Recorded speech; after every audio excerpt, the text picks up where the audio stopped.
My name's Nora, and my husband Frederick and I are both in our late 40s. We're a working couple with 2 sons. Our eldest, Leo, and our youngest, Percy. We were a happy family of 4 until one day, a former classmate of Frederick's showed up. By then, my mother-in-law who we were living with had passed away, and we had renovated her home to live in. For dinner that day, at Leo's request, we had stew. Our sons love a hearty stew. We were all enjoying seconds when the doorbell rang. We weren't expecting anyone, and it was dinner time, so I wondered who it could be and went to the door, only to find a stranger standing there. Good evening. My name's Dahlia. I used to be Frederick's classmate. Even though we had renovated the place, it was originally the in-laws' home. It wouldn't be strange for a former classmate to stop by. But I wondered if it was something that couldn't wait until after a phone call at this hour. Feeling a bit off, I called for Frederick. He immediately came to the door, and they started to catch up as if they hadn't seen each other in ages. Hey! If it isn't Dahlia! Long time no see. Are you back in town? I moved back to my parents' house yesterday. So, I thought I'd come by and say hello to you, who lives nearby, as a way of getting reacquainted. Moved back? Weren't you married and living in another state, Dahlia? Why move? Did something happen to your aunt and uncle? Frederick, having lost his parents, seemed to jump to that conclusion. Then Dahlia, with a bright smile, said, "Well, I am worried about my parents. But actually, I'm considering getting a divorce. I thought about separating and moved back here." Oh, I see. Sorry for the insensitive question. The word divorce seemed to unsettle Frederick. Being the first time meeting her, I didn't know what to say either. Perhaps disliking the awkward atmosphere, Frederick tried to change the subject. "Hey, Dahlia, come on in. I'll introduce you to my sons." What? This time, I was the one startled. I'll say it again, she's a stranger, and besides, we were in the middle of dinner. I tried to signal Frederick with my eyes to stop this, but he didn't notice and invited Dahlia in. And Dahlia, without seeming to feel bad about it. Really? Well then, I might just take you up on that offer and come in for a bit. She started to come inside. She said lightly and walked in, ignoring me completely and heading to the living room with Frederick. I hurried after Frederick and Dahlia, feeling my irritation growing. Wait. Did she just ignore me? She didn't even ask for my permission to come in. This is also my house, and isn't it common courtesy to consult the wife in these situations? That's how my impression of Dahlia was far from favorable. Upon reaching the living room, Dahlia forced herself between our 2 sons at the dinner table, saying, "Good evening. You can call me Dahlia. You're Frederick's sons, right? Cute. You look like your dad. And Frederick, your skin looks clearer than before. You've become quite handsome, haven't you?" She continued in a cloying tone. My sons and I were too dumbfounded to respond. Then Dahlia glanced at the dinner table, scoffed, and said, "Stew? It's great for when you want to cut corners, isn't it? What's with these dishes? No taste. These glasses look cheap too. And this room, doesn't it look shabby? It's a waste considering the house is relatively new." Such disrespectful comments. Afterward, Dahlia kept making disparaging remarks about our home in a fawning voice before she left, leaving behind an unpleasant atmosphere. My sons and I were appalled by Dahlia's rude behavior. We all remained silent. Leo said in disgust, "Who was that? She was incredibly rude." Percy made a disgusted face. "And she smelled strongly of perfume. Can I open the window for some air?" I've lost my appetite. Without waiting for an answer, he stood up and opened the living room window. Really, coming into someone's house without hesitation at dinner time and then criticizing the place is just rude, isn't it? She said she was Dad's former classmate, but is that true? Were you guys not on good terms or something? Faced with our disapproval, Frederick scratched his head uncomfortably. Sorry about that. That was Dahlia, a former classmate of mine. She's always been high-spirited, you know, talks like that. No, that's clearly malicious. Everyone but Frederick could sense it. She definitely has something against me. I didn't know why at the time, but I could feel the hostility directed at me from the start. Since then, Dahlia began to visit frequently, always timing her visits when Frederick was coming home. Looking back, Dahlia's house is between the station and ours. Maybe she was really watching us. It felt like too much of a coincidence. Just saw Frederick coming home. Or she would say, I had some time today, so I thought I'd stop by. Something along those lines. Yes, we don't need her to drop by. And what they do amounts to nothing more than Frederick and her criticizing our home together. Today, they ignored me preparing dinner and sat down together on the living room sofa, chatting. Although I couldn't see them, their conversation was inevitably audible. They must both be aware of that. And in that setting, Dahlia's critique of our home began. Doesn't your house just look too unappealing? No decorations, not much color, it doesn't look good at all. It's bad. Yeah, I do want to make the room a bit more stylish. But Nora lacks taste. Frederick's hearty laughter, followed by Dahlia's sycophantic giggles. Yeah, I get that. Nora seems to have no interest in such things. That's right. Even if I buy something, she usually doesn't decorate with it and just puts it away. Ah, that's sad. I would definitely decorate. Look, check out my Instagram. Instagram? Yeah, actually, I post about interiors on Instagram. Here, Nora, you should look at my Instagram and learn. Dahlia caught me as I came into the living room to set the table, showing me her phone screen. But the Instagram she showed was far from my taste. A clutter of items everywhere, a room that was the opposite of my preference for simplicity. Some might like it, but I couldn't imagine spending time in that room. Besides my taste, there were other reasons why I couldn't make our home into something Dahlia would like. Ignoring my frown, Dahlia sat back down next to Frederick. It's quite popular, you know. Hey, Frederick, I can make this house beautiful for you. What? You've got to be kidding. This isn't just Frederick's house. It's also mine and our children's. Yet, Frederick seemed excited by that ridiculous suggestion. That sounds great. Dahlia has always had good taste. Maybe then, this bland house could become a bit more stylish and comfortable. Yeah, this house feels a bit uncomfortable, kinda lonely. I'm good at housekeeping, and I have time now. So, Frederick, give me the keys to this house. Then, while you're at work, I can turn this place into the ideal space. Excuse me. What are you saying? I couldn't overlook this any longer. I hurriedly interrupted their conversation. Absolutely not with the keys. You know this is our house, not yours. If you want to do something, do it in your own home. Don't involve us. Nora's scary.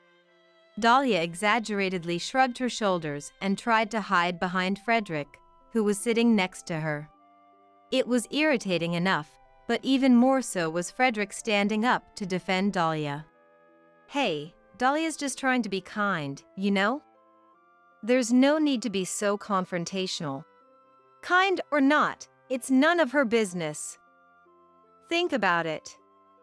This isn't her house, is it? But it's true that this house isn't comfortable, right? You've tucked away every decoration I've bought. That's because… Indeed, most of the interior decorations Frederick bought ended up in storage. However, there was a reason for that. I thought Frederick understood that reason. But apparently, that was just my assumption. Doubts about Frederick's commitment to his family began to surface. Dahlia didn't miss that moment of hesitation. See? Frederick prefers it my way. Well, I do understand his tastes better. That's right. Nora's taste is just too plain for me.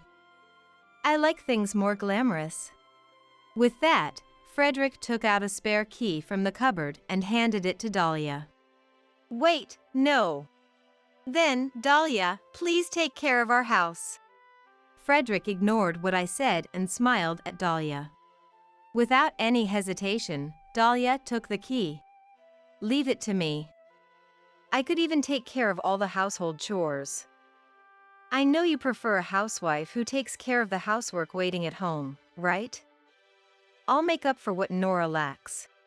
She said and left before I could object. What do you think you're doing? You think this is okay? I glared at Frederick in anger, but he didn't seem the least bit perturbed. Instead, he looked at me with exasperation.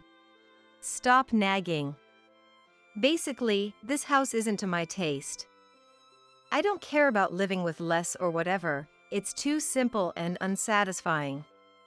I've been restless since the remodel. Indeed, before the renovation, the in-laws' home had relatively more stuff. When we remodeled after my mother-in-law passed away, my opinion prevailed almost entirely. Besides, Dahlia will do the housework, not just cleaning. That should make things easier for you. That's not the point.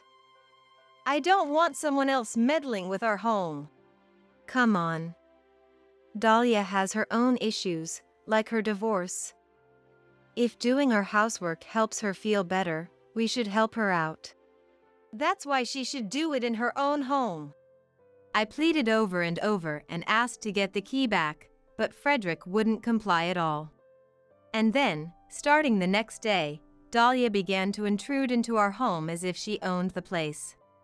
When I got home, she was naturally inside, rearranging things around the house.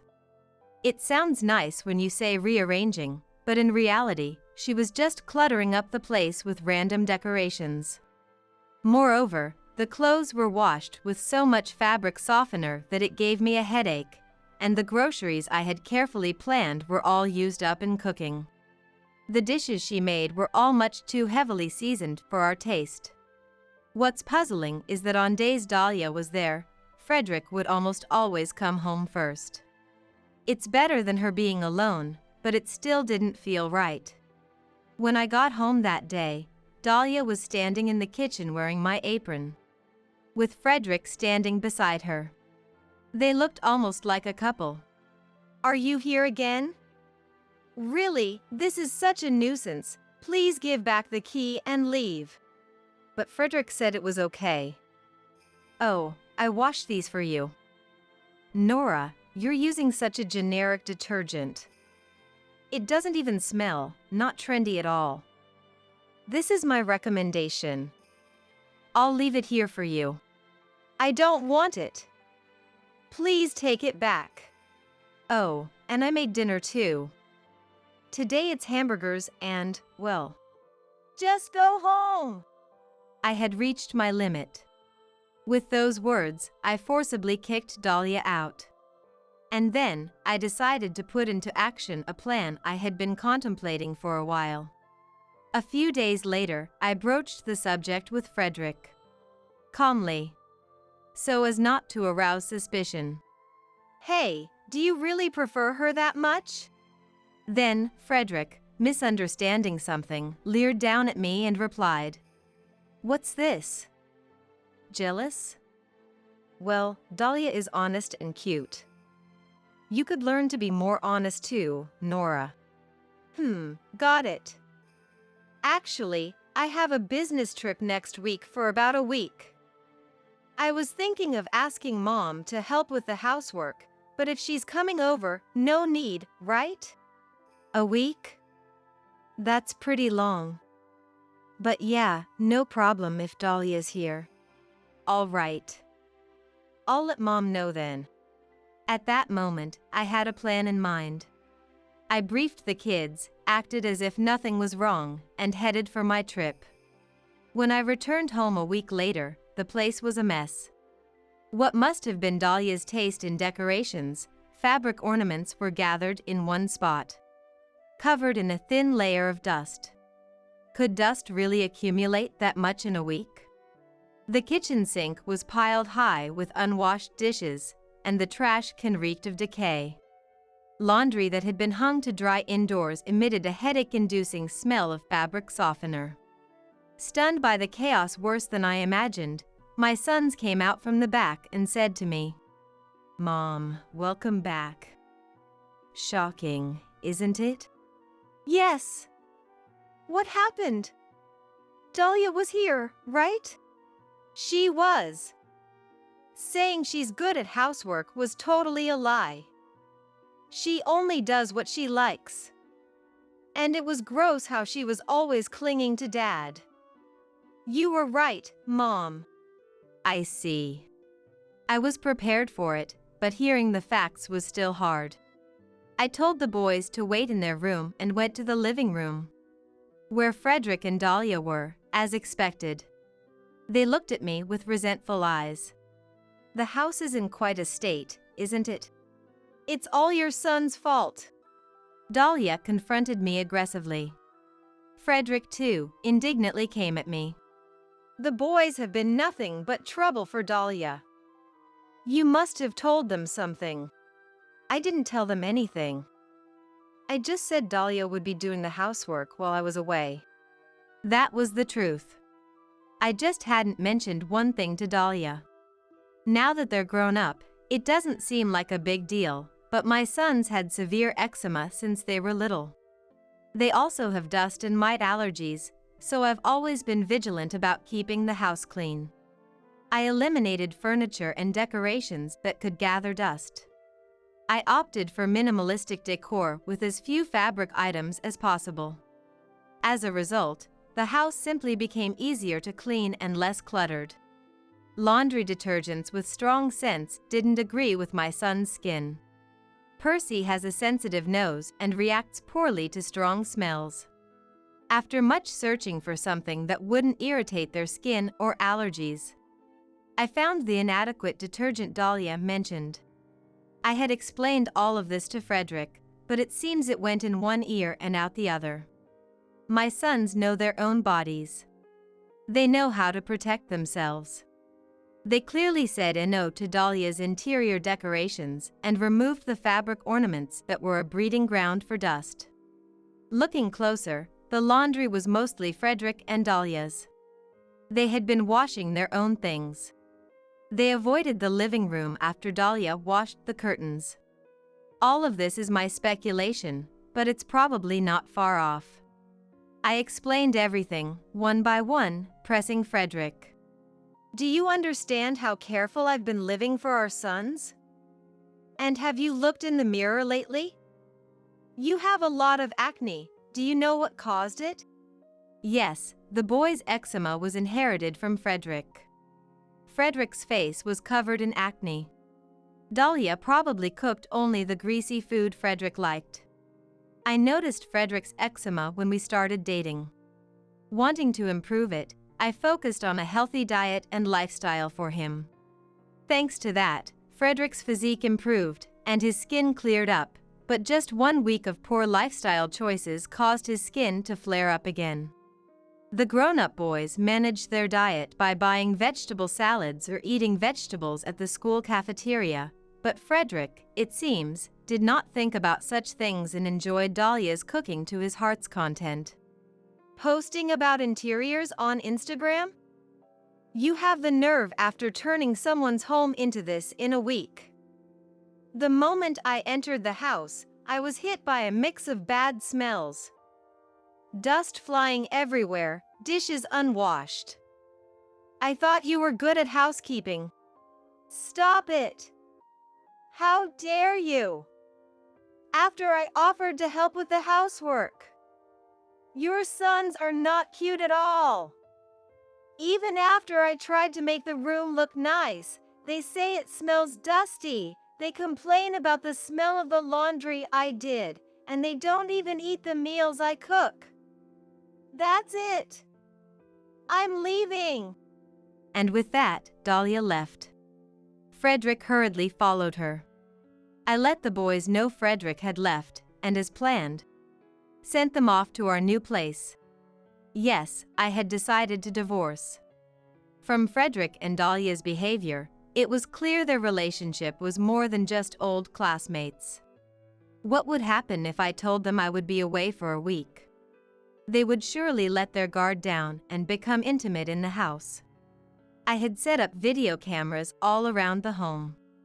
And my suspicions were confirmed. Seriously. Keeping Dahlia happy is hard work. I'll go with you so you can apologize too, Nora. Frederick came back, furious, suggesting I apologize. I interrupted him. Let's get a divorce. You know why? Huh? Frederick was taken aback, his eyes wide in disbelief. I continued without waiting for his response.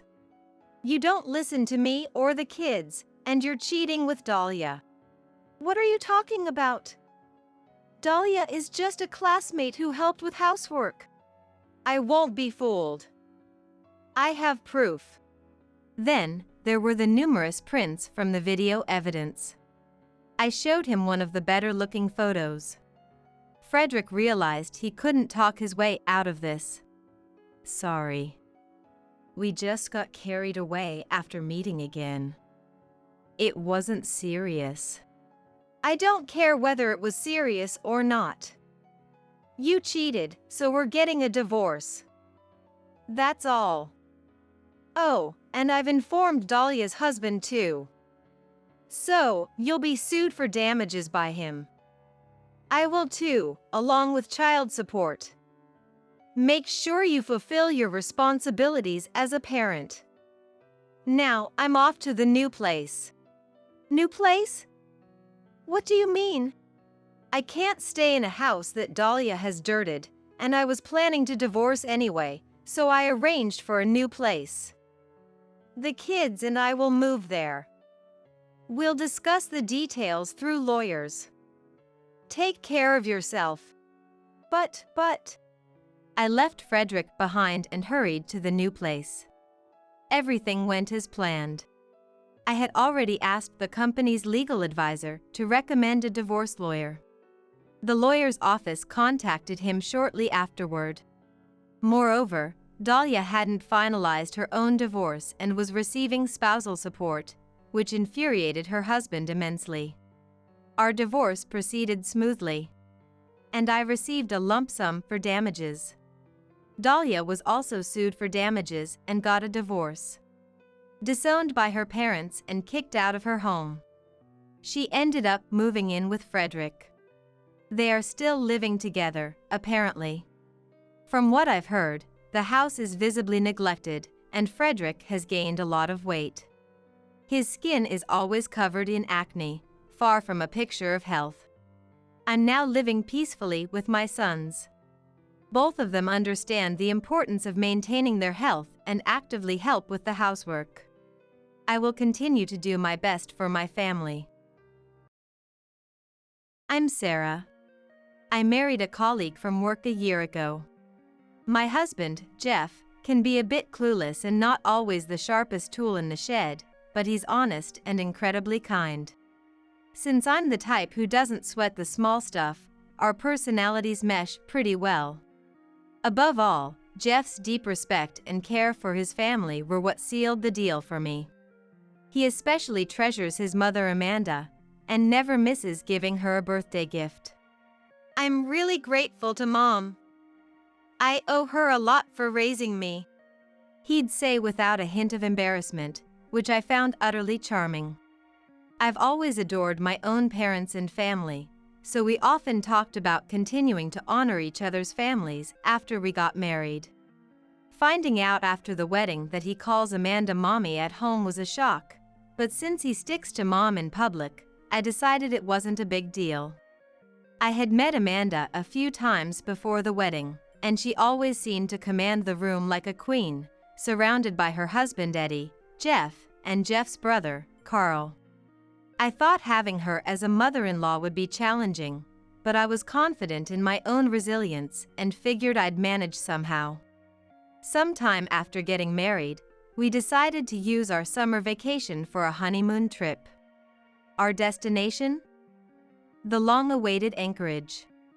I was born and raised in Dallas, hardly ever seeing the sea. But I've loved seafood since I was a child, and watching TV specials about Anchorage, dreaming of the day I could feast on their jewel-like salmon and halibut. Back then, my family wasn't well off, so a trip to Anchorage by plane seemed like an unreachable dream. Knowing how much it meant to me, my husband instantly agreed on Anchorage as our honeymoon destination. I was so excited, I ended up buying 5 guidebooks. Just looking through the guidebooks made me happy. One day, a month before our honeymoon, I got a call from Amanda. "Sarah? How's the preparation for the Anchorage trip going?" she asked. Great, I've been poring over the guidebooks because I'm so excited. I replied. "I want to visit the Portage Glacier, so make sure to include that in the plan," said Amanda. Wait, Amanda, you're coming on the Anchorage trip too? I asked if Amanda and Eddie were planning to go on a trip to Anchorage. "What are you talking about?" "Of course, we're going together." "Oh, and make sure we stay in a cottage. I can't sleep in hotels with other guests making noise," Amanda said. Wait, what do you mean we're going together? Before I could ask what she meant. "All right then, looking forward to it." She hung up abruptly. Was Amanda seriously planning to tag along on our honeymoon? I was worried, but it could be a misunderstanding.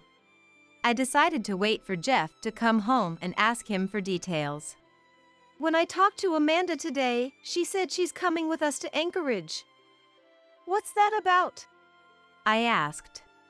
"Oh, Mommy's never been to Anchorage and mentioned she'd like to go. She's been saying her legs aren't what they used to be and doesn't know how much longer she can travel. With work being so busy, I thought this might be my last chance to do something nice for her," Jeff explained. Amanda's energetic enough for weekly tennis and belly dancing, so it seemed she had Jeff wrapped around her finger. Sure, I want to do something nice for our parents too, but bringing them on our honeymoon is a bit much, I said. But I want to bring Mommy. We said we'd cherish each other's families, right? Jeff insisted. Well, yeah, but... It seemed Jeff was seriously considering this as a gesture of filial piety. Classic Jeff. I didn't want to start our marriage with a conflict. Reluctantly, I decided to play along. Okay then. So, it's all right if I invite my parents and grandmother, the whole family? Pretending to be naive, I suggested calling in my family as reinforcements. After all, when it comes to showing appreciation, why not include the parents? Might as well make it a grand gesture of filial piety on my part too. Great idea. Your parents will be thrilled, right? Both of us can do something nice for our parents. Jeff happily agreed. Though I suspected Amanda had something up her sleeve by joining our honeymoon, as long as I could enjoy Anchorage, nothing else mattered. There will be plenty of opportunities for Jeff and me to spend time together in the future. This time, let's enjoy a family trip. On the day of our honeymoon, we met up at the airport. "My sweetie, thank you for inviting Mommy today." "What a filial sweetie you are." Amanda beamed. Sarah, are you sure it's okay for us to come along? Eddie asked. Of course. It's all about showing appreciation. Right, Sarah? Amanda chimed in. I wasn't the one who invited her, but today, I'm playing the naive one. Amanda, of course. This trip is all about showing our appreciation. Oh, look, my mom Wendy and grandmother Shirley just arrived, I said. My dad couldn't make it due to work, so my mom Wendy and grandmother Shirley were joining us. Huh? Why is Sarah's family here? On a honeymoon. Amanda looked displeased. I want to show my appreciation too. Let's enjoy this family trip, I said cheerfully. Crashing someone else's honeymoon but getting upset about my parents showing up? That makes no sense. Amanda, long time no see. It's kind of odd to be intruding on a honeymoon, huh? Well, looks like we both raised kind children, my mom said. My mom is even more outspoken than I am and doesn't sweat the small stuff. Amanda looked completely taken aback. Being rather fastidious, Amanda seemed ill at ease around someone as easygoing as Wendy. Well, she invited herself, so she'll just have to deal with it. Upon arriving in Anchorage, we first headed to the hotel. Why are we staying at a hotel? I can't sleep unless it's a cottage, Amanda immediately complained. Grandma has trouble with stairs, and a cottage would be difficult for her to navigate. Besides, a hotel is more convenient since it's closer to the city center, I explained. Huh? This is the worst. Why do we have to accommodate your grandmother? So inconvenient, Amanda retorted. Such a nasty attitude. I was disgusted by her remark, but knew better than to engage. Maybe you could try sleeping with earplugs? That way, the noise won't bother you, I suggested. What? How rude! I've had enough, Amanda snapped back, clearly offended, and stormed off to her room. Later, we all went out for lunch. First up was a seafood barbecue. Eating fresh salmon and halibut grilled to perfection. I was nearly moved to tears. The seafood in Anchorage is truly unparalleled. It was simply too good. My mom and grandma were both delighted. My grandma even said, I'm so happy I could ascend to heaven, despite enjoying such delicious food. I'm not fond of seafood. Why does it have to be a seafood barbecue? Amanda grumbled. Coming to Anchorage despite disliking seafood?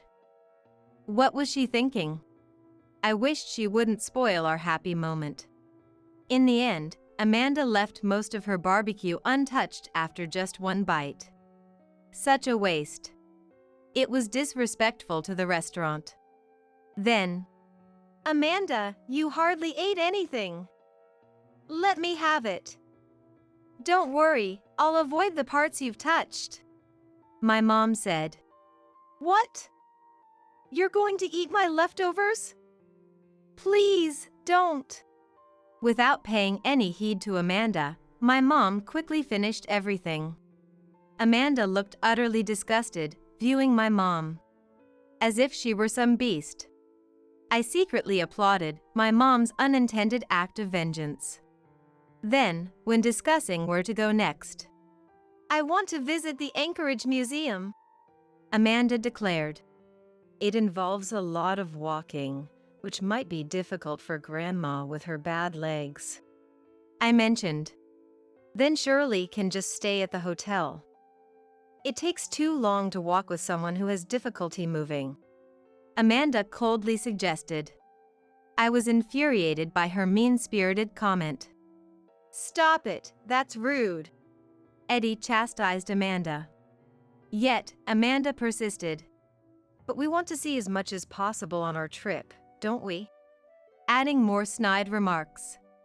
Don't worry about me, go ahead without me. I'm satisfied just having had the seafood barbecue. My grandma said, being considerate. Then let's split up and meet again for dinner at the hotel, where I've made reservations. I suggested, unable to tolerate my grandma being spoken to so harshly. If Sarah's okay with it, then let's do our own thing and be filial in our ways, said a carefree Jeff. Sarah, I'm sorry if I caused any trouble. Shirley expressed her concern, but it's totally fine. Actually, I'm not that interested in sightseeing. I wanted to go out for ice cream this afternoon, I shared, to which my grandma seemed relieved. I didn't want to see her make such a face. It hurt me. I'm all for food too. Coming all the way to Anchorage just to visit a museum? Amanda's the odd one. Wendy's boldness saved the day in situations like this. We enjoyed our sightseeing and returned to the hotel very satisfied.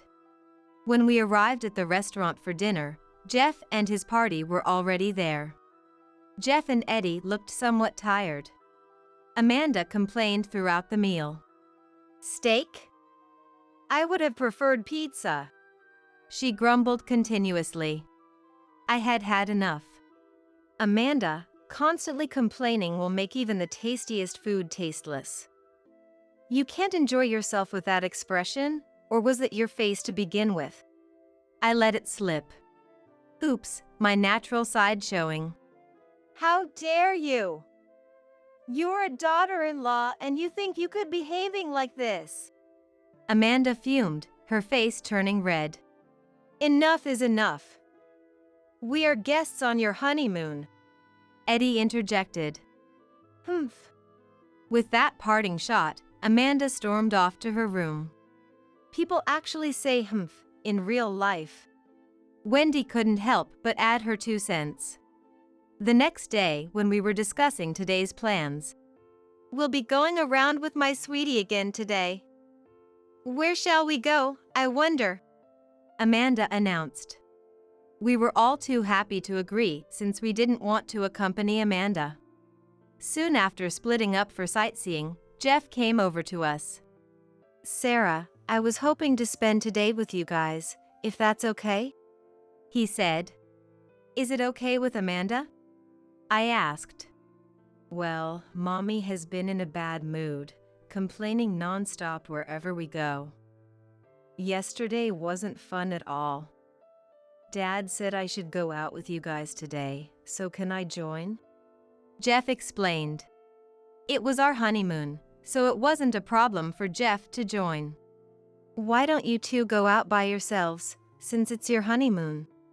My grandma kindly suggested, but we decided to be filial together, so let's all go out, Jeff said. Jeff spent the day helping Shirley with her mobility and even bought Anchorage crafts for my mom and my dad, Owen, who couldn't make it. Your family is my family too, he said, earnestly fulfilling his filial duties. Jeff's obliviousness to Amanda's malice is a flaw, but his honesty and kindness are what I truly love about him. I half expected a call from Amanda, but we were able to enjoy our Anchorage sightseeing peacefully, without any incident. When we returned to the hotel, the receptionist had a message for us from Eddie. I've had some sudden work come up, so we'll be heading back first. Please enjoy your trip without worrying about us. Dad has to work on a holiday? That's unusual, Jeff remarked, but it seemed Eddie was just being considerate and had made up an excuse to take Amanda back with him. I felt sorry for causing Eddie any trouble. Thanks to Eddie, we were able to enjoy the rest of our trip to Anchorage. For a while after that, we had no encounters with Amanda and lived peacefully. Months later, for our first wedding anniversary, we decided to go out for a meal. I'll find a nice place for you, Jeff was enthusiastic. A few days later, Jeff made a surprising suggestion. How about we invite my parents and Carl to the meal? Mommy said it was a pity Carl couldn't join us on the trip last time. Carl also said he's missed seeing you. What do you think? I wondered what Amanda was planning this time, but indeed, we hadn't seen Carl recently, and I wanted to apologize for any inconvenience we caused Eddie during the trip. Sure. Can I also invite my parents and my sister Kate? I asked. Great idea. I haven't seen Owen and Kate for a while either. Let's book a private room then. It's going to be fun. Jeff, ever the optimist, said. If only Amanda wasn't an issue, I'd have an entirely kind-hearted husband who values family. On the day of the meal, my family arrived at the restaurant first. Thank you for joining us for our wedding anniversary meal, said Jeff. What? It's your anniversary meal? I thought it was just a regular dinner. Are you sure it's okay for us to crash? Kate worried. It's fine. Jeff's parents and Carl are joining us too, I explained, which puzzled Kate. Shortly after, Amanda and her party arrived. As soon as she entered the room, What? Why is Sarah's family here too? Amanda hysterically exclaimed. It's a special occasion since Owen and Kate couldn't join the trip. It's only fair, Jeff responded. That's not the point. Why do you always have to ruin my plans? I was hoping to drive a wedge between you two during the honeymoon and get you divorced. After that failed because of interference, I thought I'd ruin your anniversary today, Amanda shockingly revealed.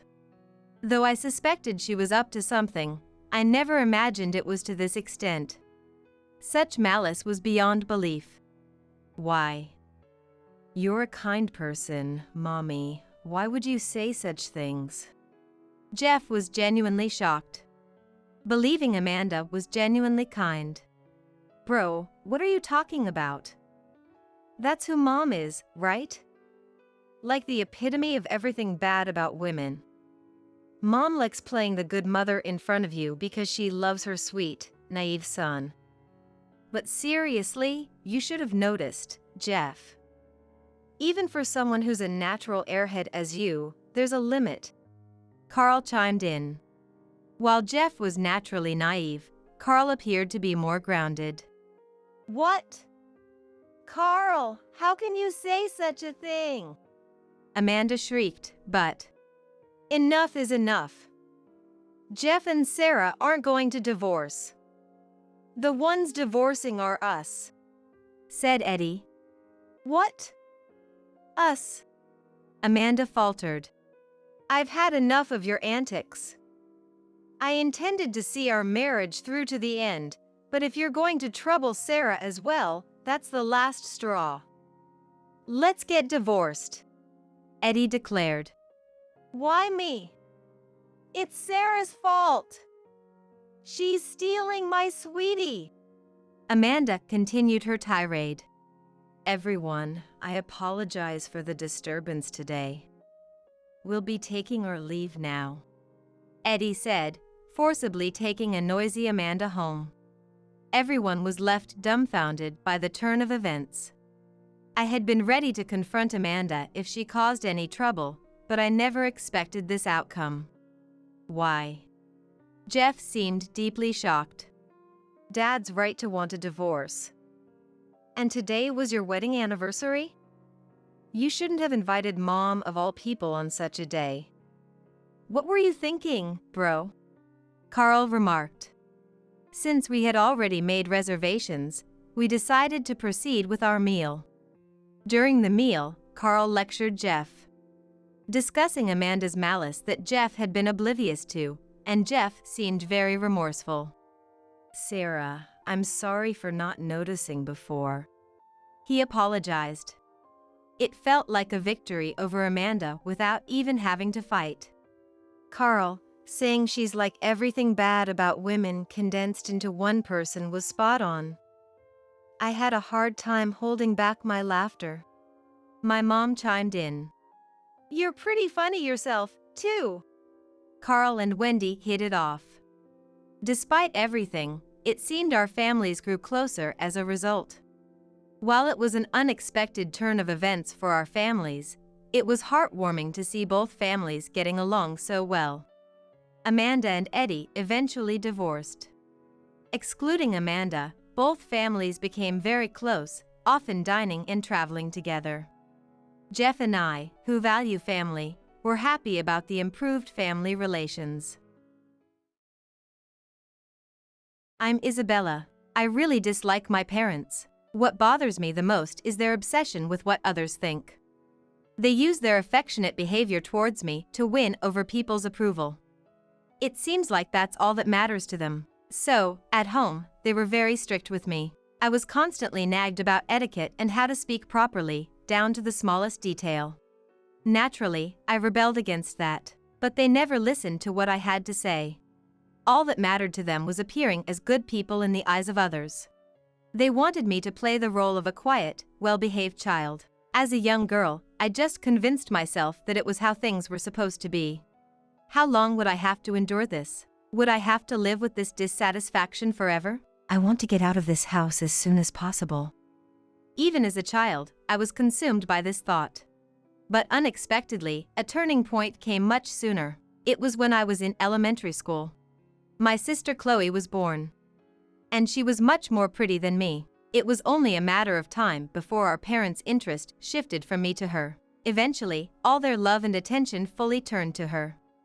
Thankfully, it allowed me to distance myself from my parents. I can finally be free, I thought, but it turned out they weren't done with me.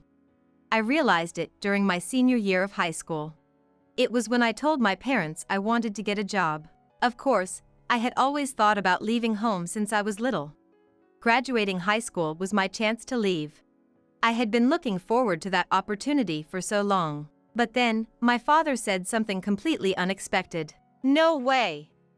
You're going to college! I was shocked by his forceful tone. Lately, my parents had been so focused on Chloe. I thought they would easily agree. Maybe he had some expectations for my future. Why do I have to go to college? With a glimmer of hope, I asked him. His response shattered my expectations completely. You need a decent education to marry well, you know. So that was it. I finally understood why my parents were so concerned about appearances. They were planning to use my marriage prospects to make their own lives easier. I want to work! I protested. Then, are you going to pay for your moving expenses yourself? He retorted. His words left me speechless. Given their concern for appearances, my parents had always given me an allowance.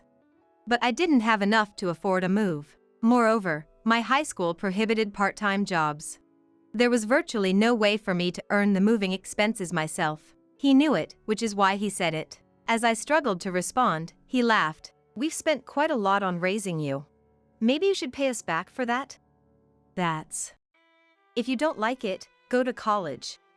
He concluded. In the end, I couldn't argue back. But if I looked at it differently, they were offering to send me to college for free.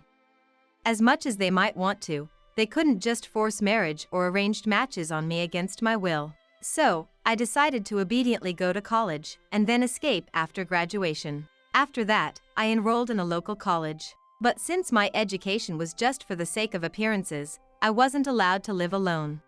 My father never really considered my academic pursuits at college. I'll pay your tuition, but in return, you'll have to work part-time and contribute to the household expenses. He said shortly after I started college. How much should I contribute? I asked. Let's say $500 a month. I wanted to focus on my studies, now that I was in college. But he would never listen to such a request. Reluctantly, I juggled part-time work with my college lectures. The amount I had to contribute as living expenses was no small sum. With reports and test studies, I could only work a few hours each day. It was a barely manageable amount. But I don't want to waste this opportunity. So, I sacrificed sleep, splitting my time between studying and part-time work. Eventually, I graduated from college and even secured a job at a real estate company. Now I can finally leave home. That's what I thought, but my plan was naive. When I told my father about my job, he said, "It's fine for you to work, but you can't live alone." Why not? I asked, puzzled. What if you end up with some bad guy if you live alone? Huh? Anyway, stay at home until you get married. That's ridiculous. Or can you pay back your college tuition right now? If so, I might consider letting you live alone. That's impossible. I've been contributing part-time earnings to the household. Then, give up on living alone, he said with a loud laugh. It seemed he had planned everything. Anticipating that, he had made me contribute to the household expenses. In the end, it was a life dictated by him. Was there no way for me to fight back? With these worries, I started working. But then, a new problem arose. He quit his job shortly after I started working. The reason was back pain. Of course, that was just a facade. He just didn't want to work anymore, and was clearly relying on my income. Still, I couldn't abandon my family. I had even researched ways to cut ties with them, wanting to become a stranger. But there's no way to completely sever ties with family. Parents will always be parents. There's no escaping that. Yet, I hadn't given up on escaping from home. Believing that one day I could live on my own, I diligently saved money. But my father would surely notice my plans. Several years had passed since I started working. One day, when I got home from work, there was a cake on the table. What's this about? I asked Chloe, and she replied with a smile. I got accepted into college. Really? Congratulations. Thank you. Chloe clapped her hands in joy. I felt happy for her too, but then my father's next words instantly dampened my mood. Okay, so you'll be paying her tuition. What? I have to pay it? Of course. I can't work because of my injury. What a thing to say. He looks perfectly healthy to anyone, but arguing with him would be pointless. It's true that he has no income. If I don't pay for Chloe's education, she won't be able to go to college. He knows that and is unabashed about it. That means my plans to live alone are pushed even further away. In his eyes, he gets Chloe's education and keeps me from moving out. Chloe is a good girl. Her presence allowed me, as a young girl, to keep my distance from our parents. I may not be close to Chloe, but I owe her that much. So, I decided to pay for her tuition. Looks like living alone just got further away. That night, I ended up drinking alone late into the night, grumbling about my father. Later, Chloe safely started college. I worked even harder to pay for her tuition. However, such a lifestyle naturally took its toll, and I started to feel worn out. One day, distracted by fatigue, I left my wallet at the entrance and left the house. Arriving at the bus station, I reached for my IC card to board the bus and realized I didn't have my wallet. Shoot. I left my wallet. I quickly remembered leaving it at the entrance. I called my mother, who was at home, and she said, "Chloe took your wallet to you. She had to go to college for something." She did? She said she'd drop it off on her way. I immediately started running back home. Then, a few minutes from the bus stop, near a grocery store, I ran into Chloe. She was carrying a shopping bag from the store. "Chloe, do you have my wallet?" "Here it is." She handed me my wallet. I immediately checked the contents. "You're so suspicious," she teased. "I have the company's card in there. If I lose it, it's trouble for the company." The corporate card and the IC card were both inside. The money was untouched, and I felt relieved. "Thanks, Chloe." I thanked her and hurried back to the bus stop. Thanks to her, I managed to avoid being late. I need to be more careful from now on. That night, I bought a thank you cake for Chloe. She was delighted, and I was grateful. But at that time, I was making a big mistake. Some days later, Aria from accounting came to me at work. "Can I talk to you for a sec, Isabella?" She was a very reliable colleague. She often gave me clothes and cosmetics she didn't need, as I was living frugally. In many ways, I owed her a lot, both professionally and personally. So, I thought she wanted to talk about something personal, but it turned out to be a bit different, and Aria took me to a private place. "What's going on, Aria?" "Listen. I wanted to ask you, have you ever used the company card for personal reasons?"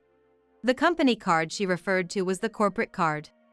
Designed for managing expenses in one place, the company had issued these cards to employees. Of course, as a salesperson, I also had a company-issued card. However, the charges were to be billed to the corporate account. So, using the card for personal reasons would be immediately noticeable. I think I've only used it during work hours? I replied, feeling anxious. I didn't recall doing anything wrong, but I couldn't completely rule out the possibility of it being used without my knowledge. As I was pondering, she said, "Actually, your card was used at a grocery store. It looks like it was for buying water. Do you remember?" Grocery store, water. I thought hard about it. Then, I remembered the day I forgot my wallet. For a brief moment that day, Chloe had my wallet. I normally never let anyone else handle my wallet, especially at work. Therefore, if someone else used the card, it had to have been Chloe on that day. Well, do you know the date it was used? I didn't want to suspect Chloe. I asked Arya, hoping to prove it wasn't her. If the card was used on a different day, then she wouldn't be the culprit. I must have been absent-minded and accidentally used the company card. That's what I wanted to believe, but reality was harsh. The card had been used on the very day I forgot my wallet. Is there anything you can recall? Arya asked. On impulse, I blurted out, "Oh, I might have mistaken it for my IC card." Really? I sometimes buy water before work. I see. I'm really sorry about that. I paid the amount that had been charged right there. I made excuses in a panic, but Arya comforted me, saying, "Don't worry, I've made the same mistake before." I was worried it might happen again. Driven by anxiety, I asked Arya for a favor right then and there. "Are you sure? It'll be extra work for you, Isabella." "Yes. I don't want to repeat the same mistake."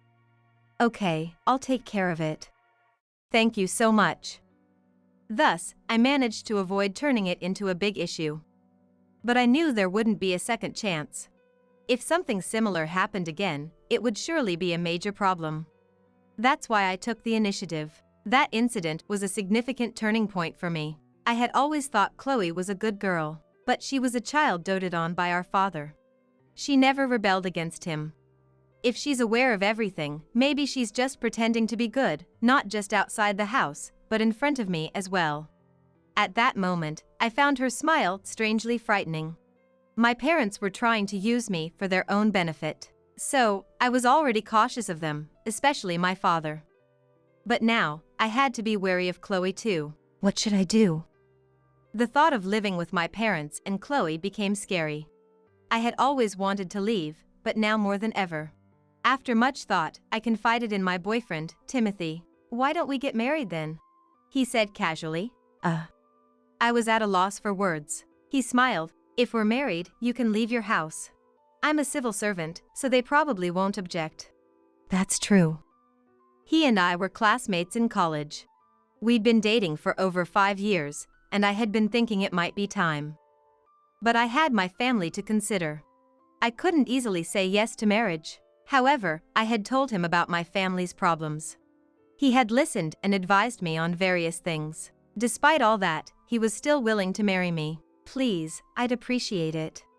So, I decided to get married. But it wasn't just happiness filling me up. There were too many problems, especially with my father. It wasn't certain that he would agree to the marriage. I'll have to persuade him carefully. I decided to take my time convincing him. But as I hesitated to bring up the topic of marriage at home, time just passed by.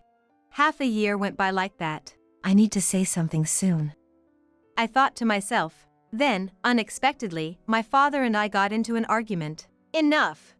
I've told you many times to marry the person I introduced." "That's impossible! I'm seeing someone." "What? Who is the guy?" "He's a civil servant. A good person." He fell silent at my words and seemed to be thinking. I took the chance to say, "He's willing to give a generous dowry. That should satisfy you, right?" He looked hesitant. That could work. I decided to push through. "How much should the dowry be?" $30,000. I thought that was a lot. But when I mentioned it to Timothy, he agreed to provide it. Thus, with his help, I was able to leave my home. Once the decision was made, everything else went smoothly. I started preparing to move right away. Then, on a certain Sunday, I arranged for the movers to come. During the move, Chloe approached me. Just keep your promise to pay for my tuition, okay? That's fine, but can I ask you something? You've used my card without permission, haven't you?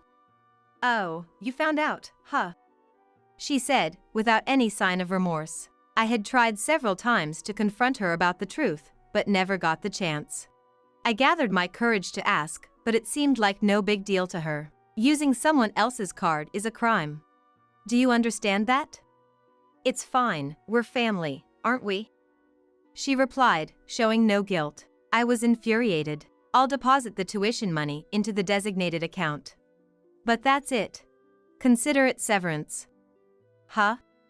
Once I leave this house, we're strangers. Do whatever you want. She walked off with a scoff.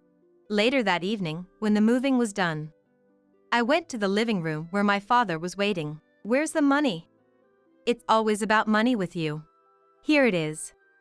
I've always dreamed of profiting from marrying you off to someone well off since you were born. Well, this should be enough. I've contributed plenty to this house already. Yeah, now it's all up to Chloe's future spouse. He smirked, his comment dripping with sarcasm. He might keep coming back to ask for more money. That thought makes me angry. But when that time comes, I'll just have to turn him away. Then we had our last meal as a family. Chloe wasn't there, though. According to my mother, she was out with friends. Better not to see her. After the meal, I gathered my belongings and decided to leave the house. But as I was leaving, I ran into Chloe. Oh? Still here, Isabella? Ah, right, here, I'm returning this.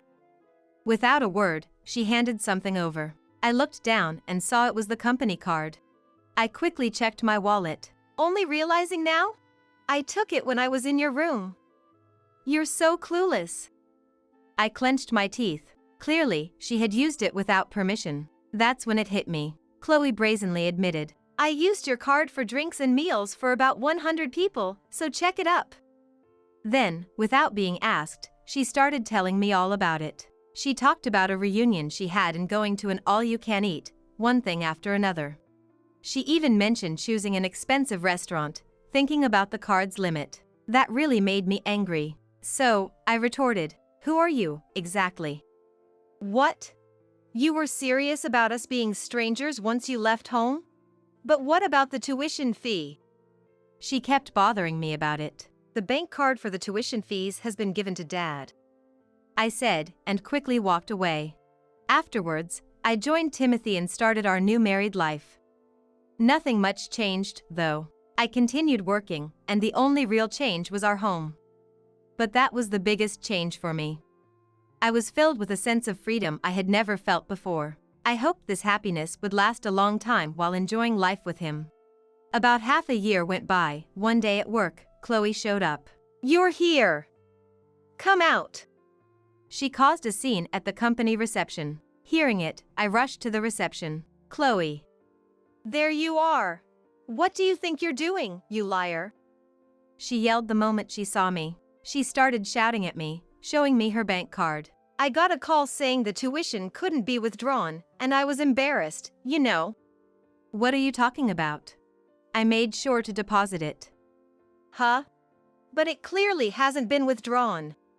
Don't you even know how to check your bank card? Are you really a university student? Of course I am. 4th year at a national university. I've even secured a job. She yelled. Sighing, I explained. I deposited this year's $5,000 tuition fee. Here's the deposit record, see? That's exactly it. That amount was withdrawn from the card. You must have done it. It was you who withdrew it, right? I don't even have a card. So it was you.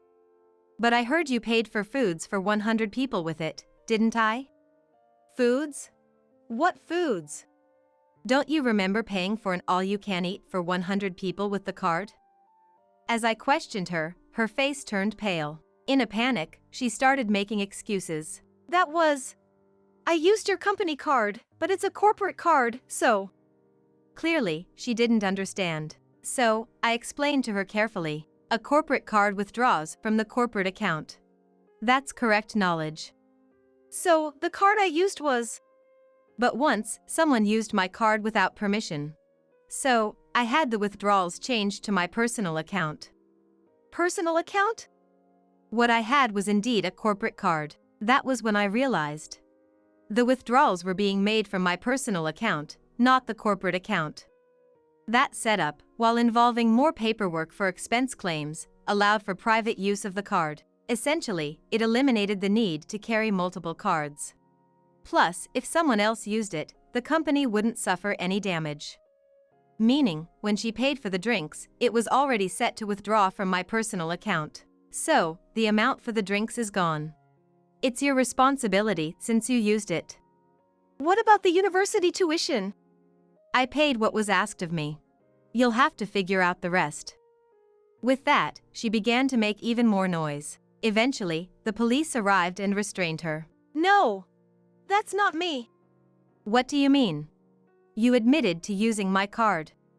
That was… I clearly told you. Using someone's card without permission is a crime. But… Think about what you've done. In the end, she was taken to the police station for questioning. However, I didn't file a complaint. I didn't see the need, especially since someone had uploaded her outburst at my company on social media. Unsurprisingly, it quickly drew a wave of criticism.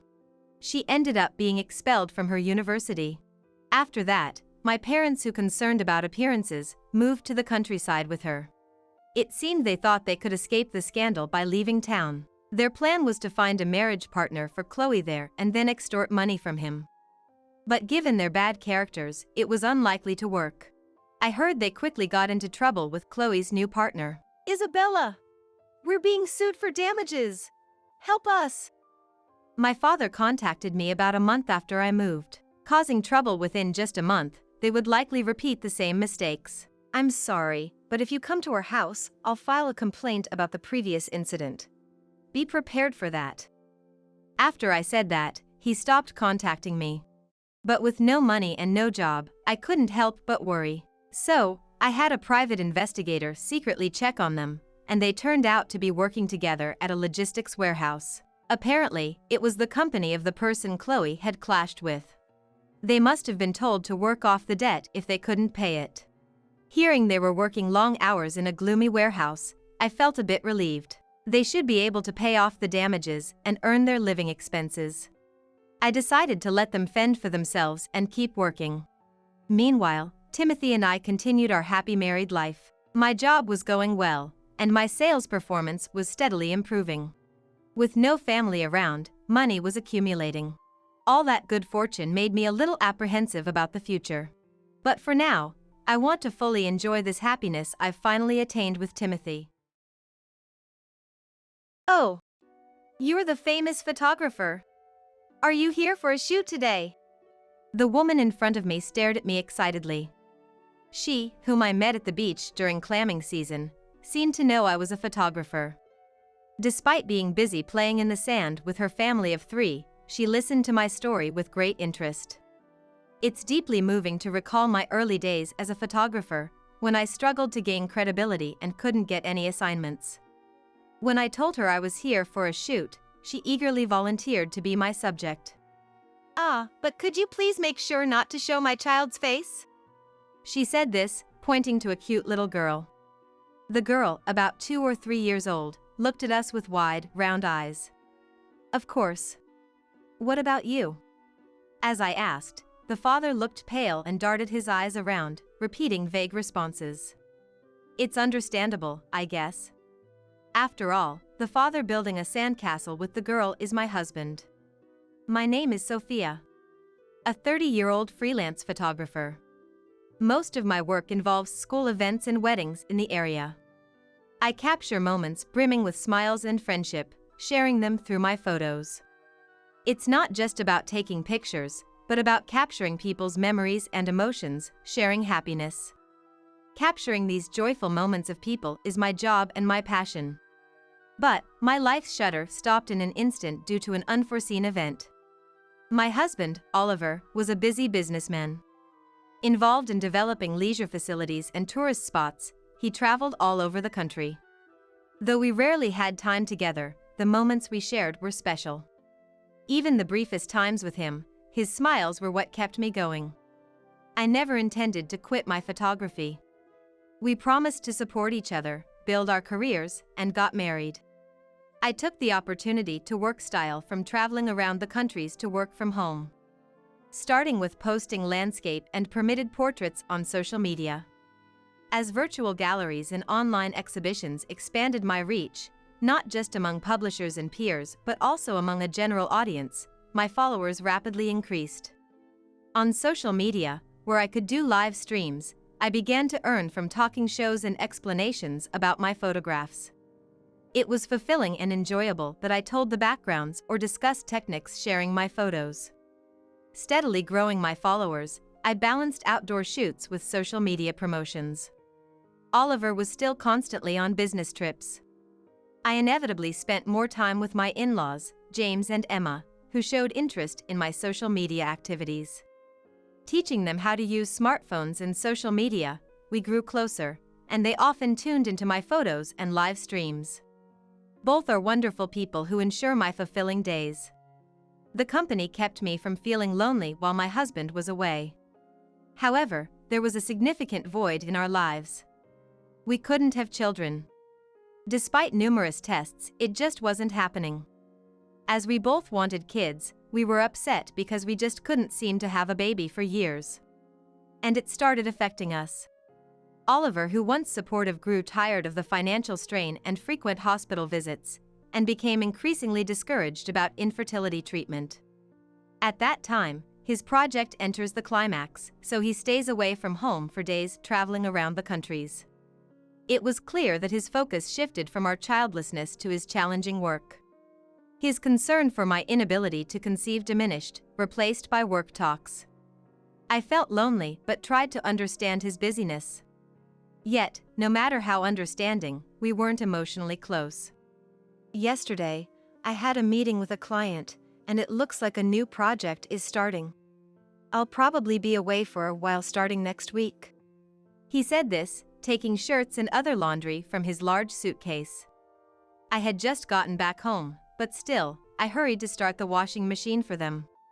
Oliver, when he runs out of clean clothes, rather than doing laundry or sending them for cleaning, he just buys new shirts. He says it's faster and foolproof, but I prefer to save where we can.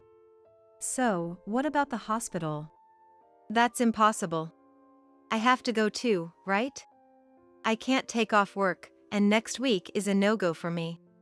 I sighed softly, making sure my husband couldn't hear.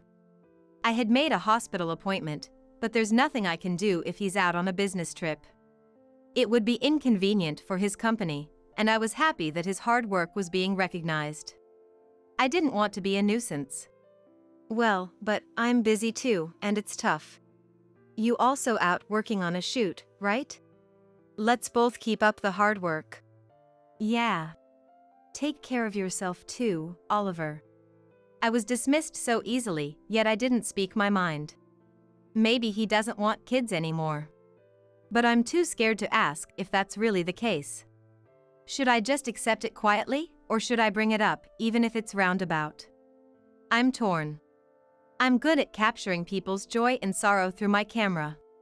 But now, I'm just going through the days, not even aware of my own feelings. I feel like I'm getting trapped inside the frames of my photos. Then, one day, a well-textured white envelope arrived at our house, with a logo of a famous resort company on it. It didn't seem like just another piece of direct mail, so I hurriedly opened it. Inside was a voucher for a stay at a luxury hotel by the sea. And it appeared to be for 3 people. Why was this sent to us? With a sense of foreboding, I quickly went to my husband.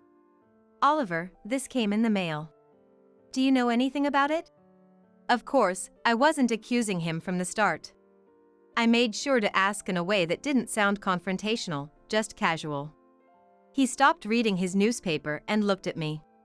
His expression was blank, but his eyes narrowed slightly, almost glaring. I'd never been looked at like that before, and I couldn't hide the chill in my heart. Oh, that. A colleague couldn't make it, so it was booked in my name. It's nothing weird, so give it back. He reached for it.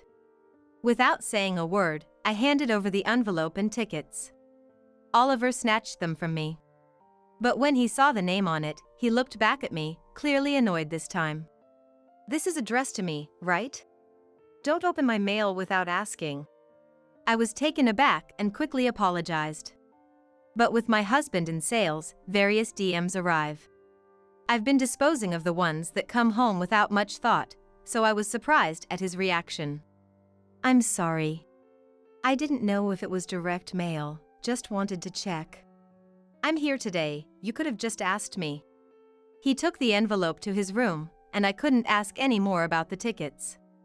I wasn't fully convinced why he had to book tickets for his colleague, but I had no choice but to accept his explanation. But then, not even half a month later, something else happened.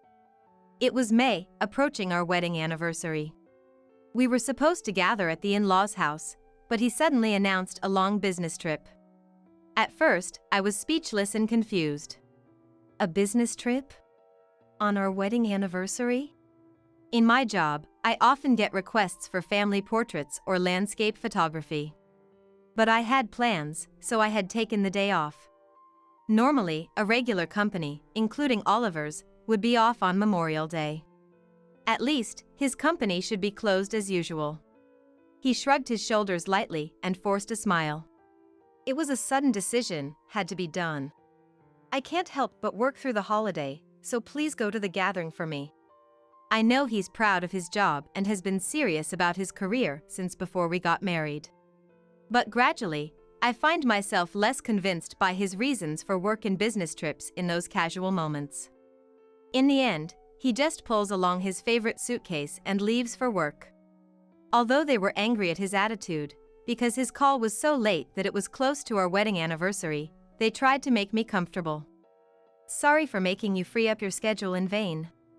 I'll give Oliver a strict talking to next time I see him. Emma said that, but all I could do was give a wry smile. Originally, we were supposed to stay a few days after getting together. Oliver was the only child for them. I was told it would be sad if I left early, so I decided to stay a few days after our wedding anniversary as planned. I brought my camera and took pictures of them doing housework and everyday life, and scenes I usually don't focus on. I spent time thinking about shooting plans, but part of me felt the void of Oliver's absence. For work and a change of pace, I decided to visit the coast one station away. Around Memorial Day, the beach is busy with people clam digging and families enjoying their time. Some opened colorful beach umbrellas, enjoying walks and sunbathing. I walked along the beach with my camera around my neck. Suddenly, I stopped, noticing a family building a sandcastle. I paused at a familiar voice. I was glad I wasn't holding the camera in my hand. I thought that right in front of that scene, I wouldn't have been able to keep from dropping something. There was Oliver, with a young woman and a toddler, surrounding a sandcastle. They looked like a happy family, gathering white sand and shells. I couldn't believe my eyes. But then, the hotel tickets that arrived home, his frequent long business trips, his indifference, all came back to me. It would have been an ideal family scene for a photo shoot if it were a work assignment. But I couldn't believe my own husband was in it. The toddler, maybe 2 or 3 years old, seemed to match the time when I felt Oliver drifting away. He already had another family. Whether his real child or not, my intuition as a wife told me there was a blood connection. I felt like a glass frame in my heart was shattering. The photo inside that frame was supposed to be full of our happy smiles. I decided to speak up. Not to Oliver, but to the woman playing with the toddler. The woman, wearing a large straw hat, looked surprised as I suddenly spoke to her. I managed a smile and apologized for the abruptness. Then I pulled out my business card, explaining I'm a freelance photographer.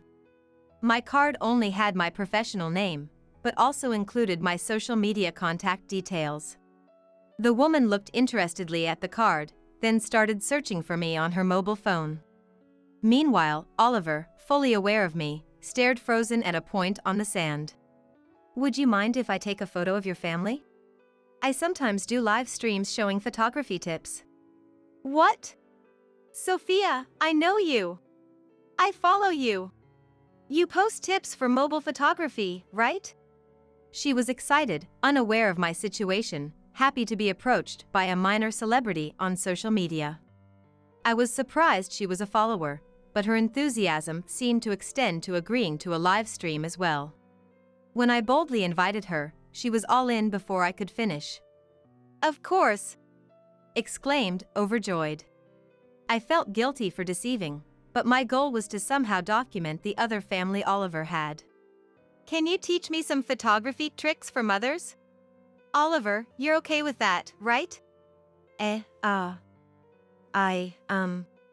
Oliver, caught off guard, was in a panic. I could tell he was desperately trying to avoid looking at me and thinking of an excuse. Maybe we shouldn't, show faces. I do model for brochures, Oh, could you make sure not to include the child?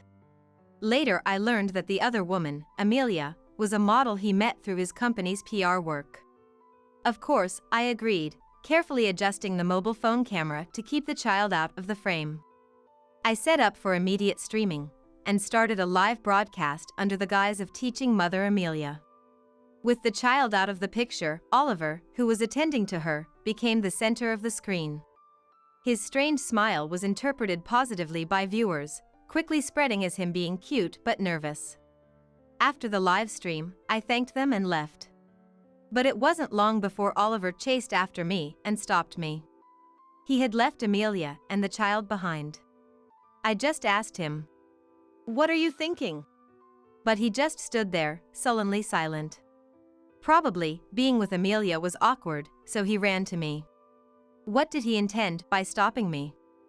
Finally, he spoke. "Sophia, please understand. How can I understand without a proper explanation? Well, I can guess after seeing. But I had no choice. I had a child with her before we had one. It's fine. Amelia's family is wealthy, and she said she doesn't need to marry me." Oliver finally confessed the truth, defiantly. I couldn't believe a young woman who got pregnant would say something so convenient. Probably, she knew he was married. "I wanted a child. But you couldn't have one. She is nice and honest, and the child is adorable, looks just like her. But that doesn't mean I've come to dislike you or hate living with you." His words were incoherent, leaving me at a loss. He seemed to argue for maintaining the status quo. "I won't trouble you. This situation is perfect for me. Isn't this good enough?" As if that's an excuse. I should have argued back. But I was so overwhelmed with pain, I lost my voice. My husband, seeing me silent, sighed as if he had convinced me, and was about to leave. But then, unexpectedly, two people arrived. It was James and Emma. "Oliver! Who is that woman and child?" James, red-faced, shouted. Oliver was shocked by the sudden appearance of his parents. "What? Why? I saw it on the live stream notification. Who is this long business trip with?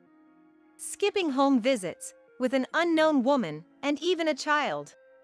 Before James could stop her, Emma stepped between Oliver and me, protecting me, sharply addressing Oliver. I was also shocked. They had seen the live stream on social media and realized something terrible was happening. Shocked by the sight of Oliver appearing as a couple with an unknown woman, they rushed over. Confronted by his parents, he ended up confessing everything about his relationship with Amelia and their child. Such a disgrace to the family. He was struck by a strong slap from Emma, who was rendered speechless. James glared at him with an expression so terrifying that I thought he would have punched him if not for the slap. They left Oliver behind and took me to their car. Following their apologies and strong recommendation, I decided to divorce. After exposing Oliver and his affair with Amelia and securing compensation from them, things settled down for a while. However, as the divorce proceedings and investigations went on, various truths came to light. Firstly, Amelia truly knew Oliver was married. Given her willingness to have a child without marriage, it seemed she had prepared herself to some extent for a relationship with a married man. She had tried to keep the issue under wraps not just for money, but probably to keep Oliver around as long as possible. Upon realizing this, she became outraged and blocked all my social media accounts. Not only that, she started posting recklessly on various platforms, inadvertently revealing herself as the other woman, which only garnered sympathy for me. Her relationship with a married man caused trouble in her family home.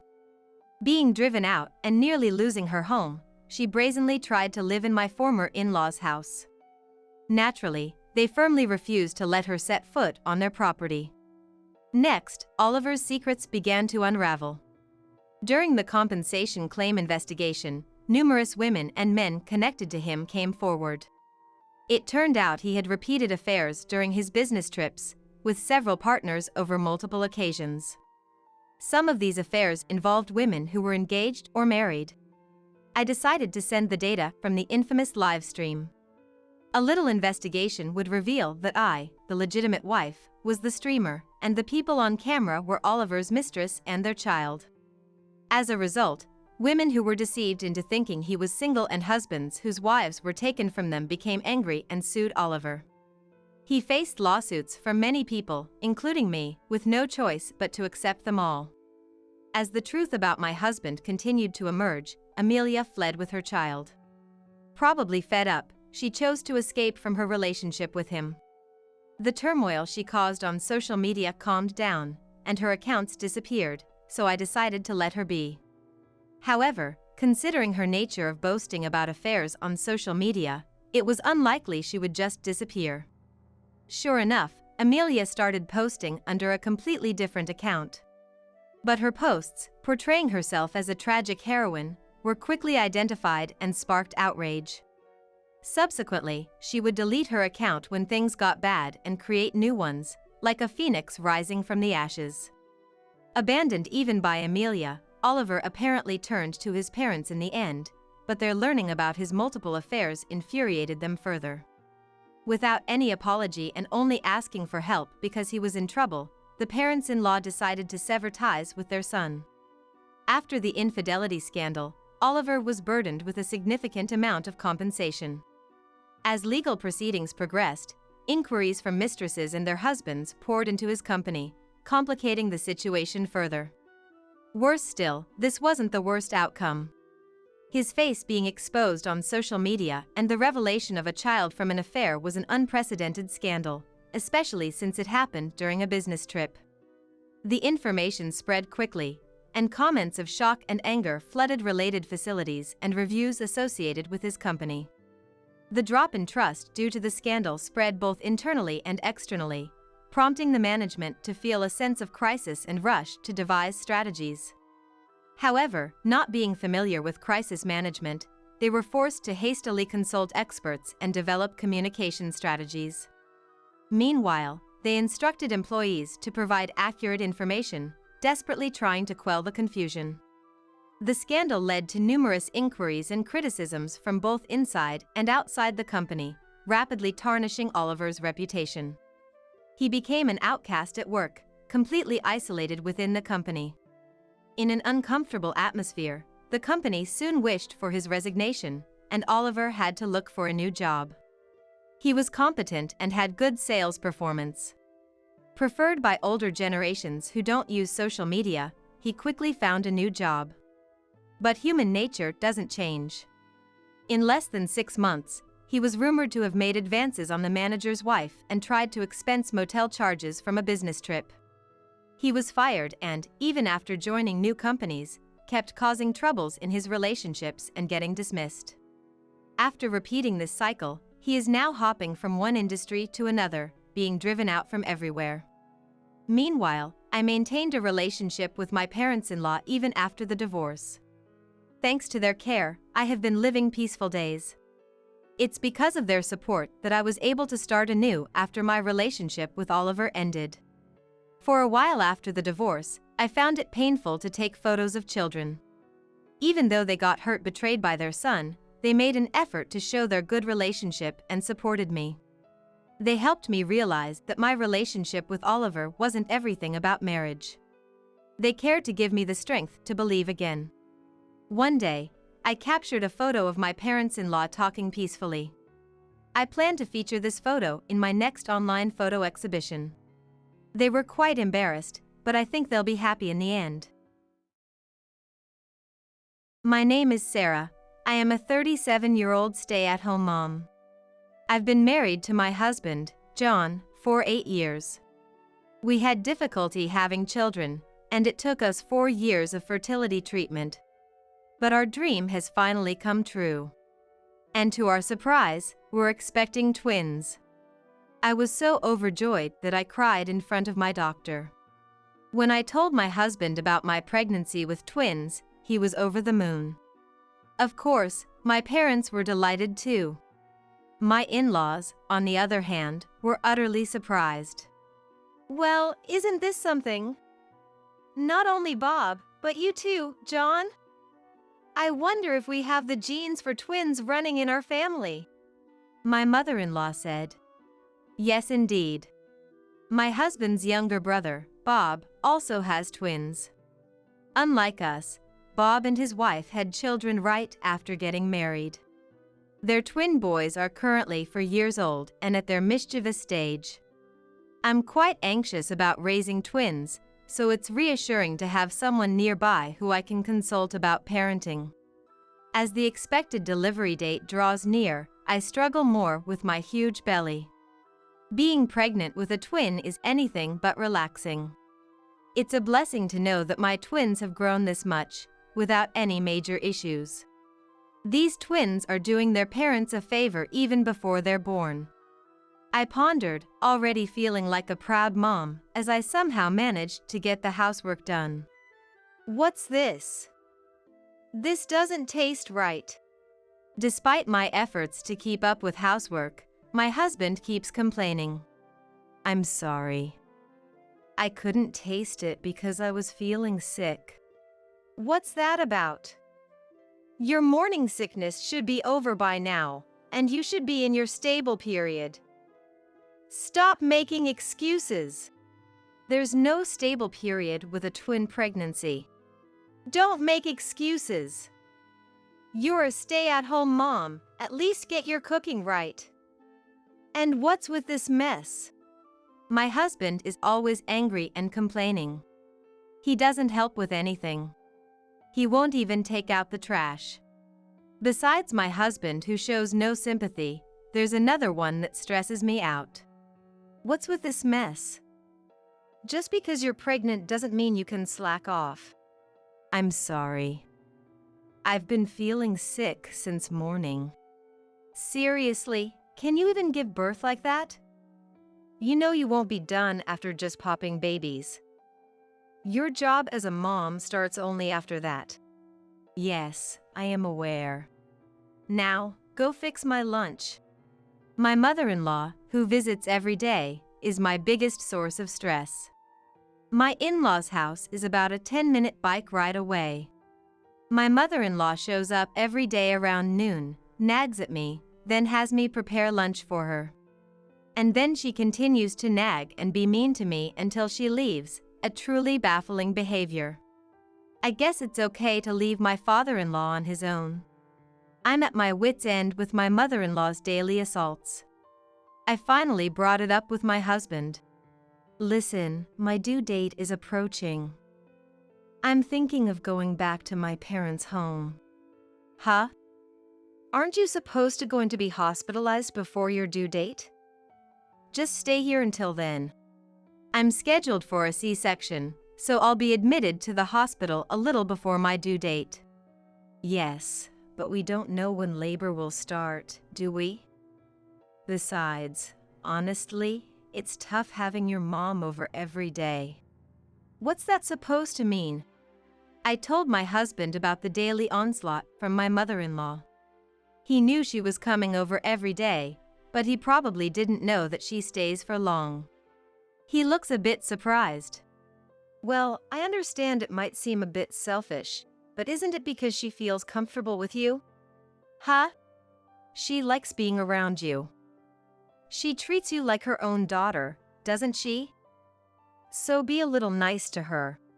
Well, I could stand her before my belly got big, but now it's impossible. Don't you feel anything looking at this belly? As I pointed to my enlarged belly, my husband just shrugged his shoulders. Well, I guess it is big and might make moving around difficult. Do you realize how hard it is to walk with this belly? And yet, your mom keeps coming over and nagging me every day. She doesn't help at all. In fact, she just bosses me around. It might lead to irreparable consequences. Are you okay with our baby being affected? Well, I certainly don't want that. Then please talk to your mother. If you continue to ignore me, I'll fight for myself. As I talked, my emotions ran high, and words slipped out unexpectedly. Seeing my surprise, my husband's eyes widened. What's that? Are you talking about divorce? If things remain as they are, yes. I'm really at my limit. If I continue to be troubled by my MIL. If my husband continues to side with my mother-in-law. He probably realized I was serious about it and let out a deep sigh. I understand. Really? Really? Can't you believe me? It's not like that, but... To be honest, I am skeptical. There are signs that my husband values his mother more than me. Then let's do this. Prepare the divorce papers. Huh? If you think you can't trust me and it's not going to work, you can file them whenever you want. How about that? Can you believe me now? Yes. Seeing my husband's determination, I felt relieved. After that, my husband actually prepared the divorce papers and seemed to have warned his mother. In the end, I didn't return to my parents' place, but after that day there were no more onslaughts from my mother-in-law until I was hospitalized.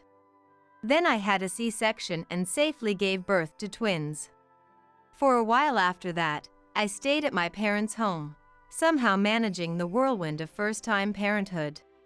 However, as a new mom, I was struggling raising my twins. Then one day, my husband came to visit me at my parents' place. Can you come back home soon? Huh? It hasn't even been a month yet? It's already been a month. Aren't you just having too much fun while leaving the house? Fun. I have no such time. Being a mother to twins is tough. I'm enduring my painfully slow recovery from childbirth because of my advanced age, and yet I'm still taking care of our kids. So what if you're old? There are plenty of people who don't return to their parents after giving birth. Stop being such a baby. Just come back home already. After saying those harsh words behind, my husband left. Didn't he come to see our kids? Without even properly looking at his children or holding them, my husband left just like that. While calming down my crying twins, I too became sad and shed tears. Not wanting to strain our marriage, I returned home, shaking off my parents who tried to hold me back. You finally came back. Do you even understand what it means to be a wife? The moment I opened the door, these were the words that came out of my mother-in-law's mouth. She was waiting for me, standing there like a guardian statue. Exhausted, I found it hard to even respond, so I silently walked past my mother-in-law. Hey! Don't ignore me!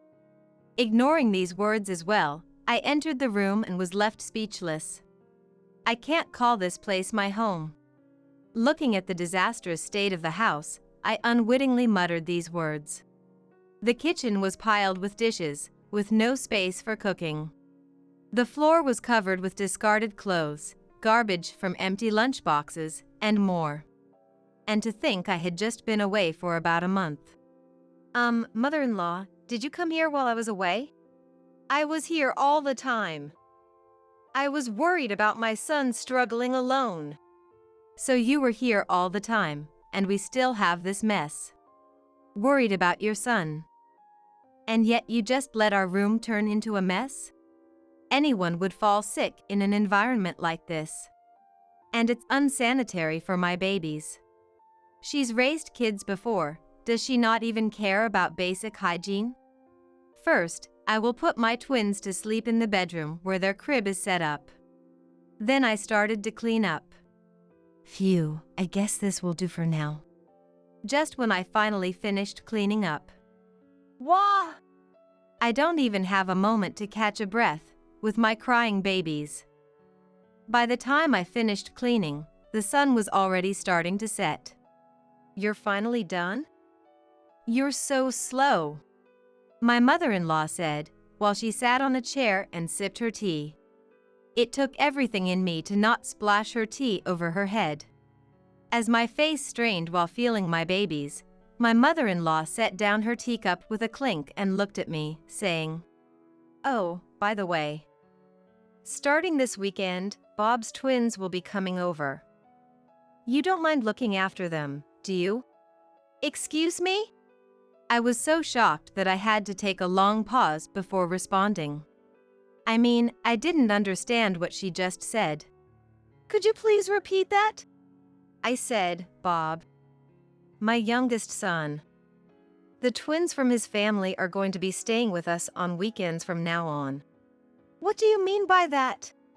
"We're doing this to give Bob and his wife a break. You're having an easy time with your own twins who just sleep all day, so it's only fair that you do this for them, right?" I don't understand what she means. I'm just dumbfounded. I'm not having an easy time at all. In fact, I'm so busy I barely have time to sleep. With the situation at home now, things are only going to be more rough. What on earth is my mother-in-law saying? What's so hard about being a stay-at-home mom? I'm giving you a job to do, be grateful and accept it. I can't. You just can't because you're inefficient with housework. Don't make your incompetence an excuse. It's been decided, this is a done deal. With that, she left. Just like my husband, she states her piece and leaves without hearing me out. But now isn't the time for me to be impressed at how similar my husband is to his mother. Like mother, like son. All panicked, I called my husband, who should still be at work. "What's up?" "I'm busy right now." Listen, your mom just said the most outrageous thing. She wants us to look after Bob's twins on the weekends. Oh, that. You knew about this. I couldn't believe my husband knew about this. Why didn't you say no? Well, Bob's family is having a tough time. They can't even eat out because the twins are so rowdy, and they don't get any rest or time to enjoy themselves. Don't you feel bad for them? Yeah, that must be rough, but why does that mean we have to take care of them? Your mom and dad can take care of them instead. Mom and dad are too old for that. You want to put all that burden on them? You're so cold-hearted. What about me? I'm already overwhelmed with taking care of our own twins. Babies are easy, they just sleep, eat, and sleep again. It's not that hard. Oh, and don't slack off on housework. I won't allow any excuses. Keep that in mind. If you refuse, we're getting a divorce. What? Aren't you going to help? Me? No way. You want your hard-working husband to work even on his day off? You're a devil. There's no point in talking to them. Both my husband and my mother-in-law are the absolute worst. It feels like I'm talking to a wall. I ended the call in silence. Even with all the crap that I've been enduring, to my surprise, I'm still cool-headed. I decided to call elsewhere. A few minutes later, having ended the call, I found myself gazing at my sleeping twins. The adorable faces of the twins gave me courage. My husband and mother-in-law were solely fixated on their own interest, over these cute little twins. There's not a shred of consideration for me. Whether they're around or not, my workload won't change. So with both my husband and mother-in-law, I've decided to completely sever ties with them.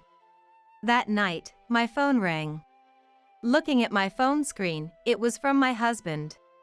Hello? I just got home. Why aren't you here? Where are you? I'm at my parents' house. What? You came back from the hospital. Why are you still at your parents' house? I went back home once and cleaned up. It's clean now, isn't it? So why are you at your parents' house now? Because I'm fed up with you. With that, I ended the call and then turned off my phone.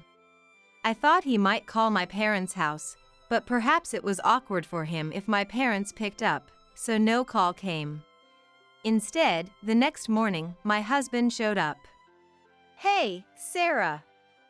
You're here, aren't you? What the hell are you thinking? To my surprise, my mother-in-law was with him.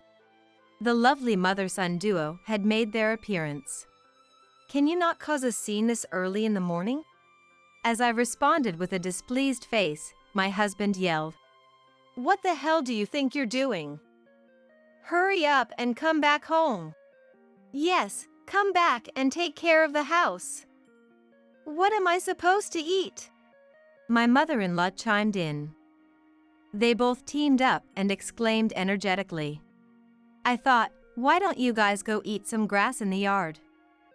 But it wasn't the right time to strike back.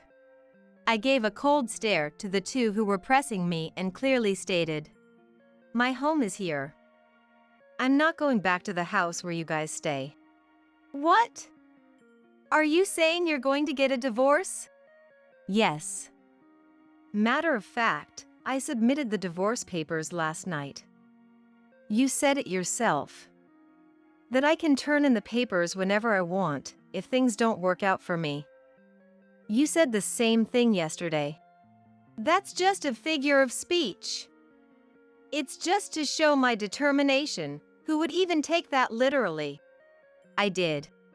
My husband seemed to be at a loss for words. Sarah, you're just mentally unstable from giving birth, aren't you? Get another marriage certificate and come back. If you do what you're supposed to do, I'll forgive you. My mother-in-law took over, trying to convince me. Go back, take care of you, and look after your other son's twins on the weekends. Is that what you want? I asked, confirming what my mother-in-law wanted out of me. Of course. I decline. What did you say? First of all, does Bob know that I am taking care of his kids? Huh? Bob didn't know that I was taking care of them, did he? Upon hearing this, my mother-in-law's face turned pale in an instant. Indeed. To my disbelief, my mother-in-law decided on her own to make me take care of Bob's twins. In fact, I had called Bob after I talked with my husband last night. When I explained the situation, Bob was very surprised. You're already taking care of your own twins, aren't you? I wouldn't dream of burdening you with our kids too. Sure, our twins can be a handful, but we love them to pieces. If we left them with you on our days off, we wouldn't get to play with them. In other words, my mother-in-law had taken upon herself to assume that Bob and his wife, who had casually mentioned that raising twins is hard, needed help. And so, she decided to take in the twins on her own. And then she tried to delegate the responsibility to me. I could never understand her. The divorce proceedings are done. Can you please leave now? There's no way I can accept this. My husband insists stubbornly. Can you stop already? All of a sudden, I heard someone yell from behind. When I turned around, my father was standing there. Dad! He was flustered. You've been saying some pretty selfish things. Have you ever helped out around the house? Do you even look after the twins at all? My husband was searching for words in response to my father's questions. I'm tired from work. Oh? Yet I hear that you take breaks all the time without doing any significant work? Even when everyone else is working overtime, you always leave work on time. And yet I hear that you're always coming home late. Are you having an affair? No. I was just hanging out. Really now? You push all the housework and childcare onto my daughter and then go have fun. You have it easy, don't you? Well, that's... In reality, my husband was employed at the company my father runs. While it's a small-scale business, it has a fair number of employees. And among them, my husband had been loafing around, acting high and mighty because he's the CEO's sister-in-law. This fact came to light when my father conducted an internal investigation. I had believed he was working hard late into the night, so I can't believe this. I will ask you to quit the company due to your problematic behavior. There's no reason to keep someone who's not a family member any longer since you've divorced my daughter. What? No way. Get out of here. I'll give you a formal notice tomorrow. Make sure to quickly pack your things at the office early in the morning. Huh. My husband turned pale hearing my father declare his termination. No, my ex-husband. My father turned his back on my ex-husband, and as I was about to enter our home, my ex-husband did something completely unexpected. My ex-husband forcefully pushed me aside and tried to barge into our home. Hey, what are you doing? My ex-husband was attempted to shove my father away. Move. Hand over my kids. If they're with you, you'll come back, right? My ex-husband was yelling nonsense. Don't be absurd, using your own child as a hostage. Shut up. It's because you won't come back. My ex-husband was desperately trying to force his way into our home. I clung onto him, trying to prevent his intrusion. My ex-mother-in-law was frantically trying to pull me off him. My father rushed to block the front door from inside. It was an utter chaos. If I let him take away my children, only the absolute worst would be waiting for all of us. I screamed at the top of my lungs, "Stop." Just then, I thought I heard the siren of a police car approaching, followed by a sharp brake noise in front of our house. Officer, over here! Mom? The person who squeezed past my father and rushed out was my mother. She hurried towards the officer who had just gotten out of the police car, appearing to explain the situation. And then... What the hell? I'm her husband. I'm her family. What's wrong with entering my in-laws' home? I'm this boy's mother. Why are you cops here? All right, we'll hear your story at our office. My ex-husband and ex-mother-in-law were vigorously resisting the police's questioning, and it seems they were eventually taken away. My mother, who had been watching our exchange from inside the house, had sensed something was off and called the police. Thank you, Mom. I called because I thought something was wrong, but to think they would try to take away the twins, they're unbelievable. To try and change my feelings by taking our kids as hostage, they're awful. After explaining the situation to the officer, we exchanged wry smiles. Later on, my ex-husband and ex-mother-in-law got released, but they got a restraining order from me. After discussions through a lawyer, I was able to successfully receive a lump sum payment for alimony and child support. My ex-husband, who had been fired from my father's company and lost all his money, ended up living a hard life in a rundown apartment, working part-time. How do I know this? Because my ex-husband sent me numerous texts, repeatedly whining about his situation. I was wrong. I love you and the kids. Why was I so selfish? I've changed, can't we start over, or if you could just do the cleaning and laundry, I will forgive you. I will come back. I'll be waiting, and so on. Even though he says I was wrong, why does he end his texts with, "I will forgive you"? It doesn't make sense. Of course, I ignored him. I got fed up and finally blocked him. I heard from my ex-BAL, Bob, that my ex-mother-in-law had moved into my ex-husband's shabby apartment.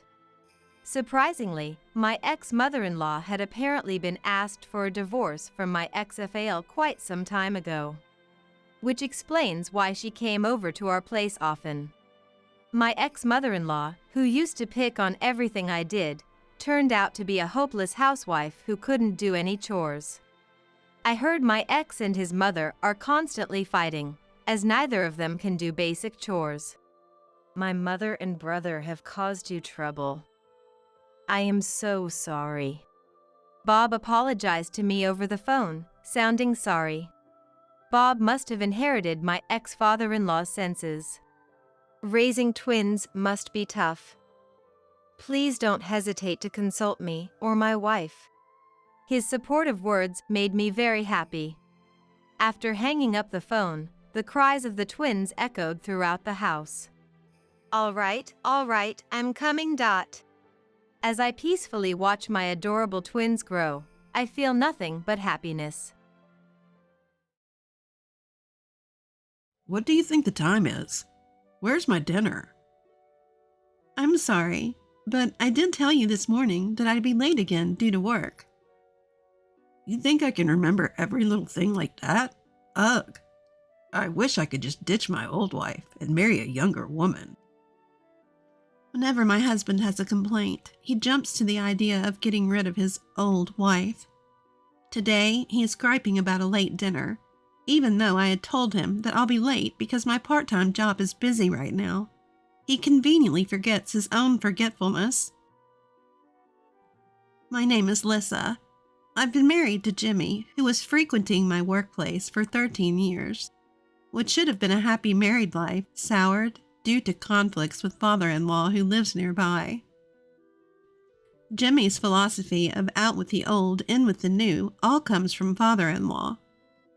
Father-in-law regrets that mother-in-law was 3 years older and treats mother-in-law like an old lady every chance he gets. Father-in-law wanted Jimmy to marry a younger woman and made a displeased face when he found out I was 2 years older at our first meeting. Why would you settle for leftovers? Think about it. But since father-in-law didn't like me, mother-in-law and sister-in-law were kind to me. Mother-in-law, who loves hot springs, was very pleased when I took her and sister-in-law to the spa. On a day off, I pretended to go to the spa with mother-in-law, but went straight to Home Depot instead.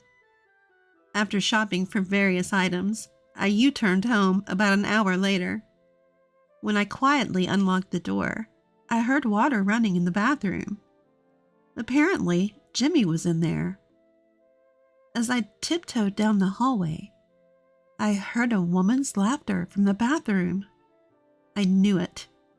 I felt a cold chill run down my spine. Jimmy had brought a woman home, and they were together in the bathroom. Flashback, several hours earlier. Lissa, you're going to the spa with Mom tomorrow, right? Yeah, sorry. Shall we cancel tomorrow? No, it's fine. You haven't been in a while, so take your time. Enjoy some good food, he said, handing me a $100 bill. Jimmy, who usually complained when I came back late from being with mother-in-law, unusually allowed me to return late, and even gave me some spending money. Something was off. Could this be the phenomenon of when a husband cheats, he becomes kinder to his wife? Feeling guilty about cheating, a husband becomes excessively kind to his wife, giving her unusual gifts, which gives away the infidelity. Jimmy's next action confirmed my suspicions. I'm going to take a shower now. Jimmy briskly headed to the bathroom, even taking his mobile phone. Normally, Jimmy hated showers, calling them a hassle. He never went to the bathroom unless I nagged him. Afterwards, He'd wander around in just his underwear, refusing to dress, saying, "It's my house. What's wrong with doing as I please?" By the way, Jimmy never used his mobile phone to listen to music in the bathroom. So why would he take his phone into the bathroom? It meant either he had someone he wanted to contact immediately or didn't want me to see his phone. Both scenarios point to one fact: Jimmy is having an affair. Normally, I trust Jimmy, and as much as possible, even though we're married, I don't want to invade his privacy by looking into his mobile phone. However, if there's a possibility of infidelity, I cannot just overlook it. That's a fact. Late at night, I quietly woke up and sneakily opened Jimmy's mobile phone. The passcode was likely a combination of the numbers on the license plate of a car he used to own. Since his bank PIN is the same, I roughly figured it out. Sure enough, the mobile phone opened easily. Then, picture after picture emerged, each featuring a young woman who looked at least 10 years younger and a middle-aged man with a receding hairline. I was amazed that such an older man like my husband could get attention from a young woman like her. And there were text messages between them too. Who's this? Oh, the other party is Crystal. Got it. The most recent conversation revealed Jimmy's joyful voice and the reason for the extra allowance he had given me. "Tomorrow, wife will be out for sure." "Yeah? So, as promised, can I come to your house?" "I'll be waiting." "Then I'll wear the underwear you bought me last time. Will you undress me?" "Of course." "In the bed you always share with your wife." "Yes." The fact that Jimmy, who once loved me so much, was gone weighed heavily on my heart. That night, I cried quietly by myself. I swore I will definitely take revenge. Now, I tiptoed to the door in front of the bathroom and locked it with a motorcycle theft prevention lock. The loud sound of the lock closing didn't seem to be noticed, as I had timed it with the commotion in the bathroom. I called my mother-in-law. "Mother-in-law, Jimmy is indeed having an affair." "I knew it. Lisa, I'm truly sorry. I'll be right there." Looking around the living room, I saw an unfamiliar female bag. I took out the mobile phone inside and found no passcode. In the phone book, I saw Mom, but got no answer. Next was Brother, so I called there. "Hello, are you Crystal's brother?" "Who are you?" I introduced myself and began to explain. "Actually, at my house right now, Crystal is in the bathroom with my husband." "What? Are you saying my sister Crystal is having an affair with your husband?" "I don't want to believe it, but it seems that way." "What? My sister is kind and cares about our mother. Don't lie." His shouting was so loud that I had to hold the phone away from my ear as I continued. "So I thought I'd ask you to come pick her up. I tried calling your mother, but she didn't answer. Why not see for yourself if I'm lying?" "I see. Mom didn't answer." "Yes." "Good. Mom is preparing for surgery and is in the hospital. Please, I'll come, but promise not to call Mom." "I understand if that's the situation, I promise." "Thank you. I owe you one." After a while, the doorbell rang repeatedly. Then the sound of water coming from the bathroom quieted down. "Who is it at this time? Is it a delivery?" "Jimmy, what are you doing? Giving up halfway?" A conversation was overheard. "Yes." I reacted to the doorbell and to the two people in the bathroom, the one surprised. "Yikes! Lisa, why?" "Oh, your wife!" With panicked voices, More splashing water could be heard. Then a loud noise of someone trying to open the bathroom door came through. Hey, what's going on? It won't open. Hey, let me out. I could imagine Jimmy's pathetic attempt to open the door naked, and I opened the front door laughing. Father-in-law, mother-in-law, and sister-in-law's relatives were all gathered. Lissa, where's Jimmy? Is he still inside? Yes, I locked it tight. Way to go! Yes, evidence is most important, I thought. Mom? Sister? A sound like dropping a heavy load was heard. It seemed that Jimmy had fallen over in surprise. Come on, this is not time to sit down. Mother-in-law screamed at the sight of the scattered clothes for two in the living room. What is this? Evidence number 2. I'll collect it now. I picked up the woman's clothing and unlocked the bathroom. Inside were 2 pale-faced individuals wrapped in bath towels. Here's Crystal's clothes. Please come out once you've dressed. Hey, what about mine? Jimmy, this should be enough for you. Just underwear? Well, Jimmy, you always wear underwear only after a bath, don't you? After a while, the 2 seemed resigned and came out of the bathroom. Jimmy was in his underwear, and his wet hair was plastered thinly to his forehead. Lissa, I'm sorry. I'll grant you any wish. Please forgive me. A divorce will suffice. Don't rely on my money. What? But you said you don't need an older wife. A woman who scatters clothes all over the living room is no better than Lissa. Cheating is your own fault. You'll have to work daily jobs or whatever to earn the divorce settlement. No way, Dad. Just then, the doorbell rang, announcing a visitor. When I responded, Crystal screamed at the sight of the man on the monitor. My brother! I'm sorry, I called him. It's not fair to only Jimmy. He'll kill me. Oh, Crystal, are you okay? It's not me. It's Jimmy who's not okay. My brother is a former fighter. What? Opening the door, a tall man was already bowing deeply. I'm Mike, Crystal's brother. I apologize for the trouble my sister has caused you.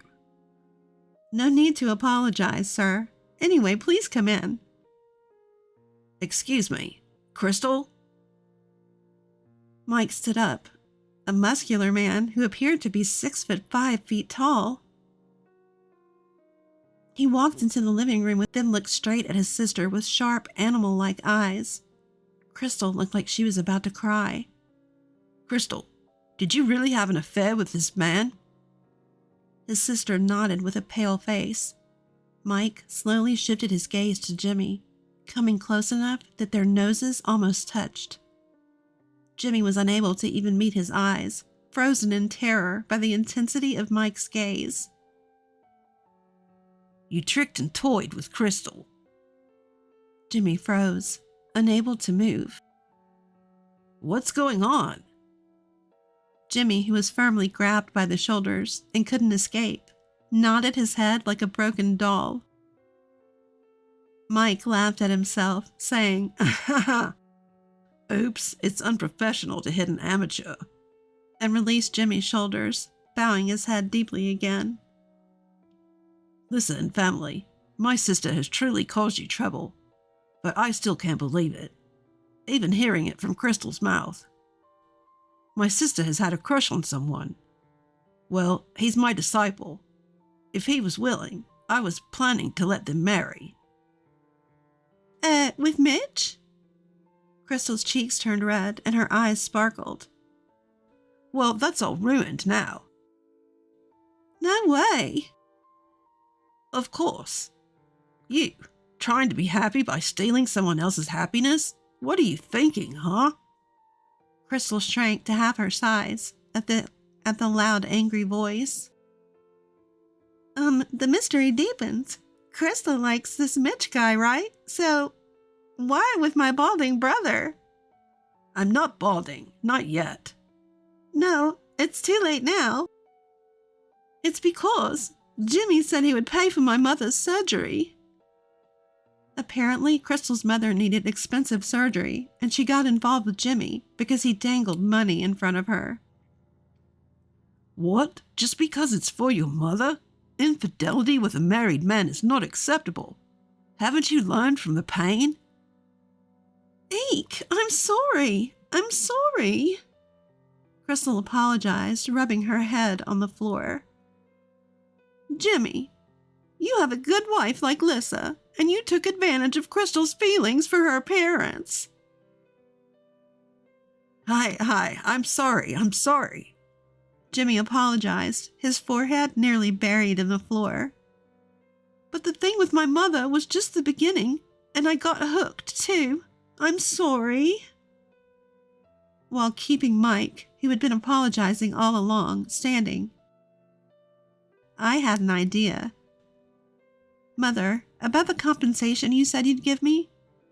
I'll have Jimmy pay for it, so if you'd like, use it for Crystal's mother's surgery. Oh yes, let's do that. No. Just the thought is enough. Don't underestimate my shop's income, Crystal. I picked up my packed carry-on bag and handed Jimmy the divorce papers. You're prepared? Huh? Yes, I prepared, all night crying, preparing to leave you. Lissa, I'm sorry.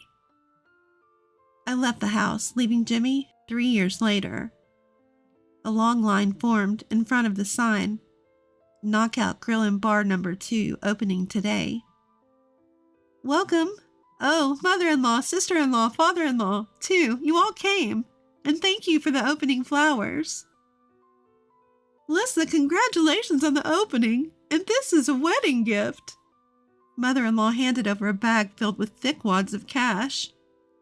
Oh, I can't accept this much. Why not? Just take it. Thank you. Mitch, come over here. Thank you for your kindness and for giving us a good deal on the rent for this place. Mitch's barbecue ribs are exceptional. It's a small thing compared to that. I thought that after the divorce, I wouldn't see mother-in-law and the others again, and felt lonely. But mother-in-law and the others still called me and invited me to the spa. The only thing that's changed is what's written on paper, they said, so I remained a spa buddy with mother-in-law and sister-in-law just like before. After learning about Mike's shop through Crystal's situation, and since father-in-law loved barbecue ribs, we became captivated by their deliciousness. When Mitch, who was training at Mike's shop, confessed to me, I initially refused since he was 7 years younger. But surprisingly, father-in-law approved. Lissa, I was wrong. I'm sorry. Your calm and generous handling of Jimmy's affair was impressive. That's when you see the difference in people. There's nothing better than an older wife. I do wish you'd reconcile with Jimmy, but thinking of your happiness, isn't being with Mitch the best thing for you? And now, Mitch and I are married. And Mitch, who rented land from father-in-law, decided to open a shop there under a franchise agreement with Mike's shop. By the way, I don't know if Jimmy's affair was discovered by his company, but he was transferred to the Dallas branch and hasn't been able to return. Speaking of which, it's good that Mike's mother is doing well. How's Crystal? Mike is helping out today as well. She's transferred to Seoul, heartbroken. It's her own fault. Ha ha ha ha ha. Crystal, who broke up with Jimmy, confessed to Mitch, but was rejected, saying, I have someone I like. Mitch asked me out right after that. Yes, it's really delicious. It's getting great reviews on social media, too. Thank you. It's all thanks to you. The time when Jimmy was cheating in the bathroom now seems like the lowest point in my life. Step by step, I built bonds with various people, and now I'm here. From now on, Mitch and I want to live happily by continuing to make delicious barbecue ribs, putting our hearts into each dish. Let's go on a trip for our wedding anniversary. You're always working so hard and we deserve a treat. Exactly. For our first wedding anniversary, I went all out and booked a room at a luxury hotel frequented by celebrities. I did this solely to make my husband happy, but it turned out to be the catalyst for everything that followed. Rewind to a year ago. I, Chloe, was 28, and my husband Logan was 26. We got married without dating, what you might call a 0-day marriage. We met on a dating app, which I joined on a whim after having a few drinks. I was initially against dating apps. 90% of 28-year-old women's meetings are about beauty and romance. At 28, conversations with my girlfriends were mostly about beauty and relationships. It seemed like everyone was getting married and I was getting sick of people flaunting their happiness on social media. Then, one of my friends started using a dating app. I was skeptical but intrigued.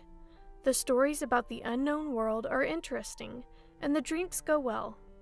The more I heard, the more interested I became. So I joined the app while a bit tipsy. The next day, when my hangover finally wore off, I was shocked. My inbox was flooded with messages. Since I've started this, why not have a little fun? That's what I thought as I replied to some messages out of curiosity. I chatted with a few people, but conversations with strangers usually fizzle out. The only person who caught my interest was Logan. After about a month of back and forth, we decided to meet. Maybe because we'd been talking every day, meeting for the first time felt like catching up with an old friend. On the first day we met, Logan said, "Let's date with the intention of getting married." I had a feeling it would come to this. Of course, I had my doubts, but I went with it. Since we were considering marriage, we quickly arranged a family meeting. Looking back, I was definitely caught up in the moment. My parents were shocked, but they were happy about their usually unromantic daughter's sudden announcement. Then came the family meeting at Logan's house. In hindsight, I should have sensed something was off. "Mom, I brought home my future wife," Logan announced, clearly excited. I felt a bit embarrassed, but Logan's mom, Grace, and his sister, Lily, came out with the same level of enthusiasm. When I greeted them, "Nice to meet you," Grace said, "Absolutely. Nice to meet you too. Let's drop the formalities. We're becoming family after all." I felt happy, thinking what a wonderful family they were.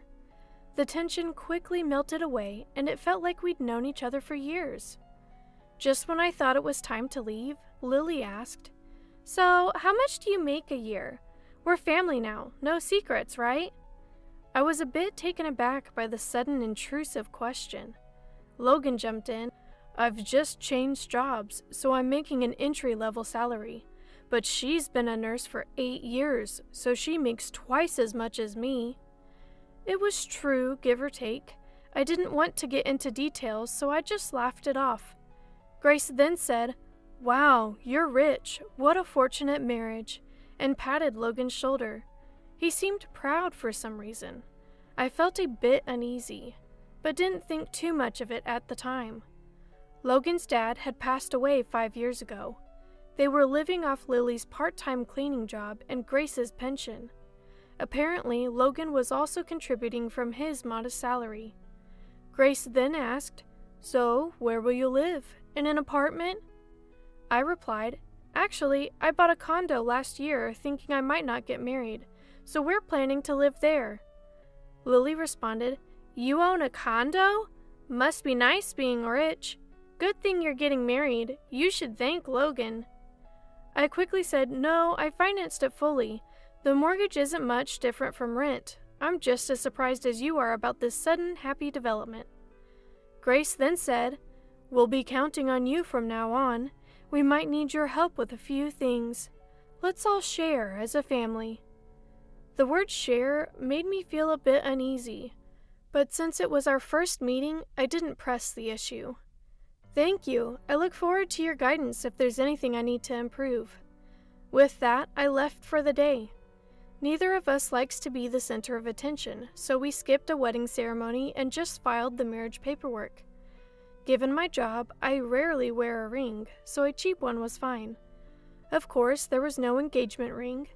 The proposal wasn't what I dreamed of, but I accepted that this is how it goes. After getting married, we both continued to work hard. I was in charge of the finances. I started saving bit by bit, creating a small cushion for our lives.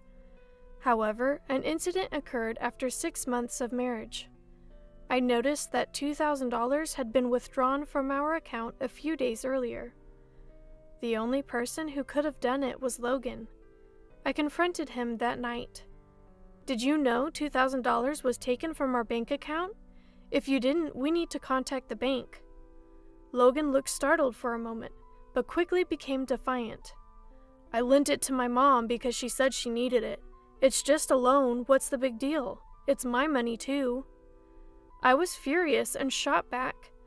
"Why would you do that without telling me? We could have discussed it. Yes, it's your money, but it's also mine. When will it be paid back?" Logan retorted, "Who cares? She's family. She won't run away. You're really annoying about money." Logan always gets cocky when we argue. Frankly, it's exhausting. But I had a suspicion. I'd seen Logan's mom tell him she'd won $300 on a slot machine, so I figured she was gambling. They're not struggling that much financially. They own their home, and there's a pension and Lily's part-time income. They're not concerned about appearances, so they usually wear the same clothes and eat instant food because they don't like cooking. But the $2,000 incident changed something in me. Until then, all our savings were joint, but I contribute more. From then on, I decided to save the extra money separately. Still, I thought Logan was fine as long as the in-law situation didn't come up. He was working, after all. Then came our first wedding anniversary. We're usually far from extravagant, but I thought we could splurge a bit for our anniversary. I was excited to announce a surprise trip when I got home, but Lily was there. She's been coming over frequently lately, eating dinner and leaving. I was starting to feel stressed about coming home to find Lily there after a long day of work.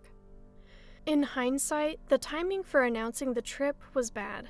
I was probably too eager to share the news about the hotel reservation I'd worked hard to get. Logan's eyes lit up when he heard about the trip, but the person who reacted even more was Lily. "What? Is it that hotel they show on TV? That's not fair.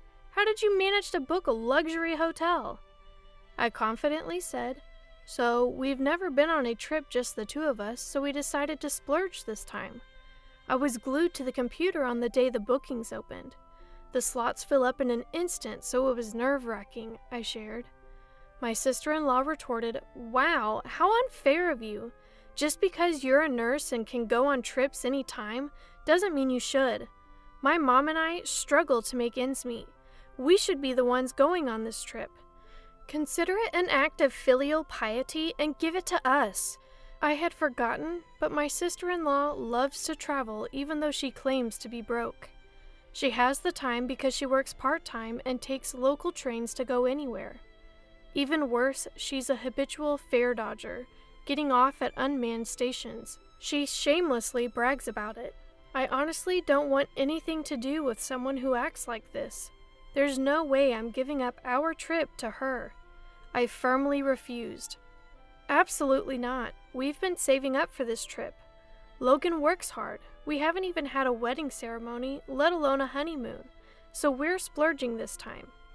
Sister-in-law, looking displeased, said to Logan, "You married an awful wife who can't even appreciate her in-laws.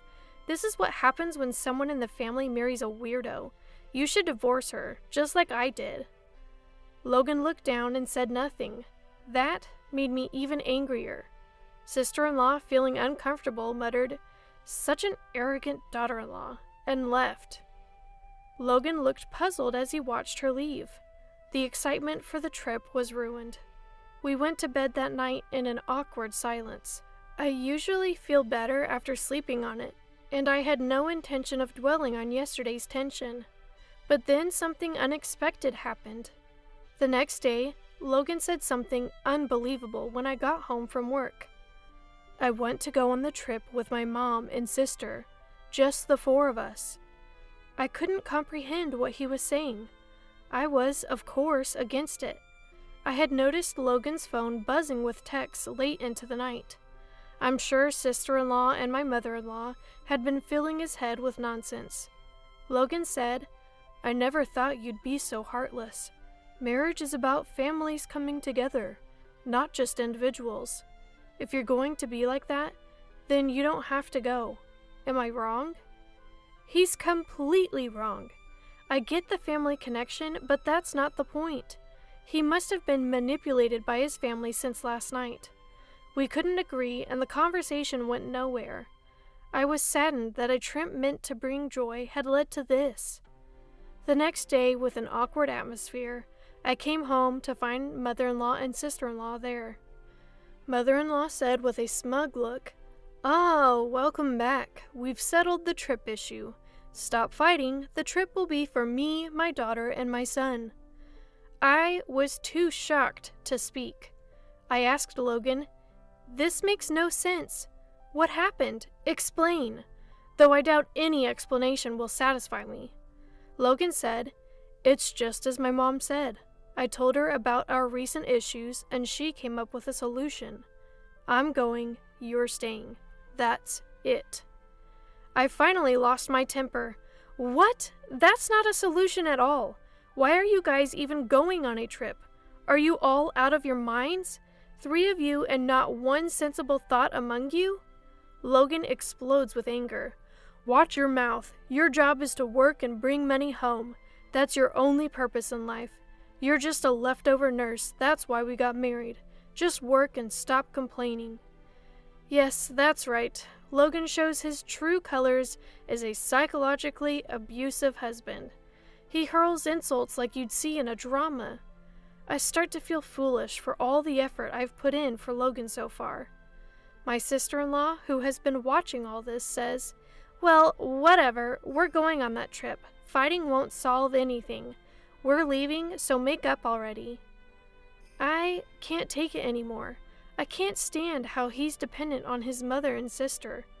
I want to cherish those who cherish me, but I don't need to cherish Logan or his family anymore.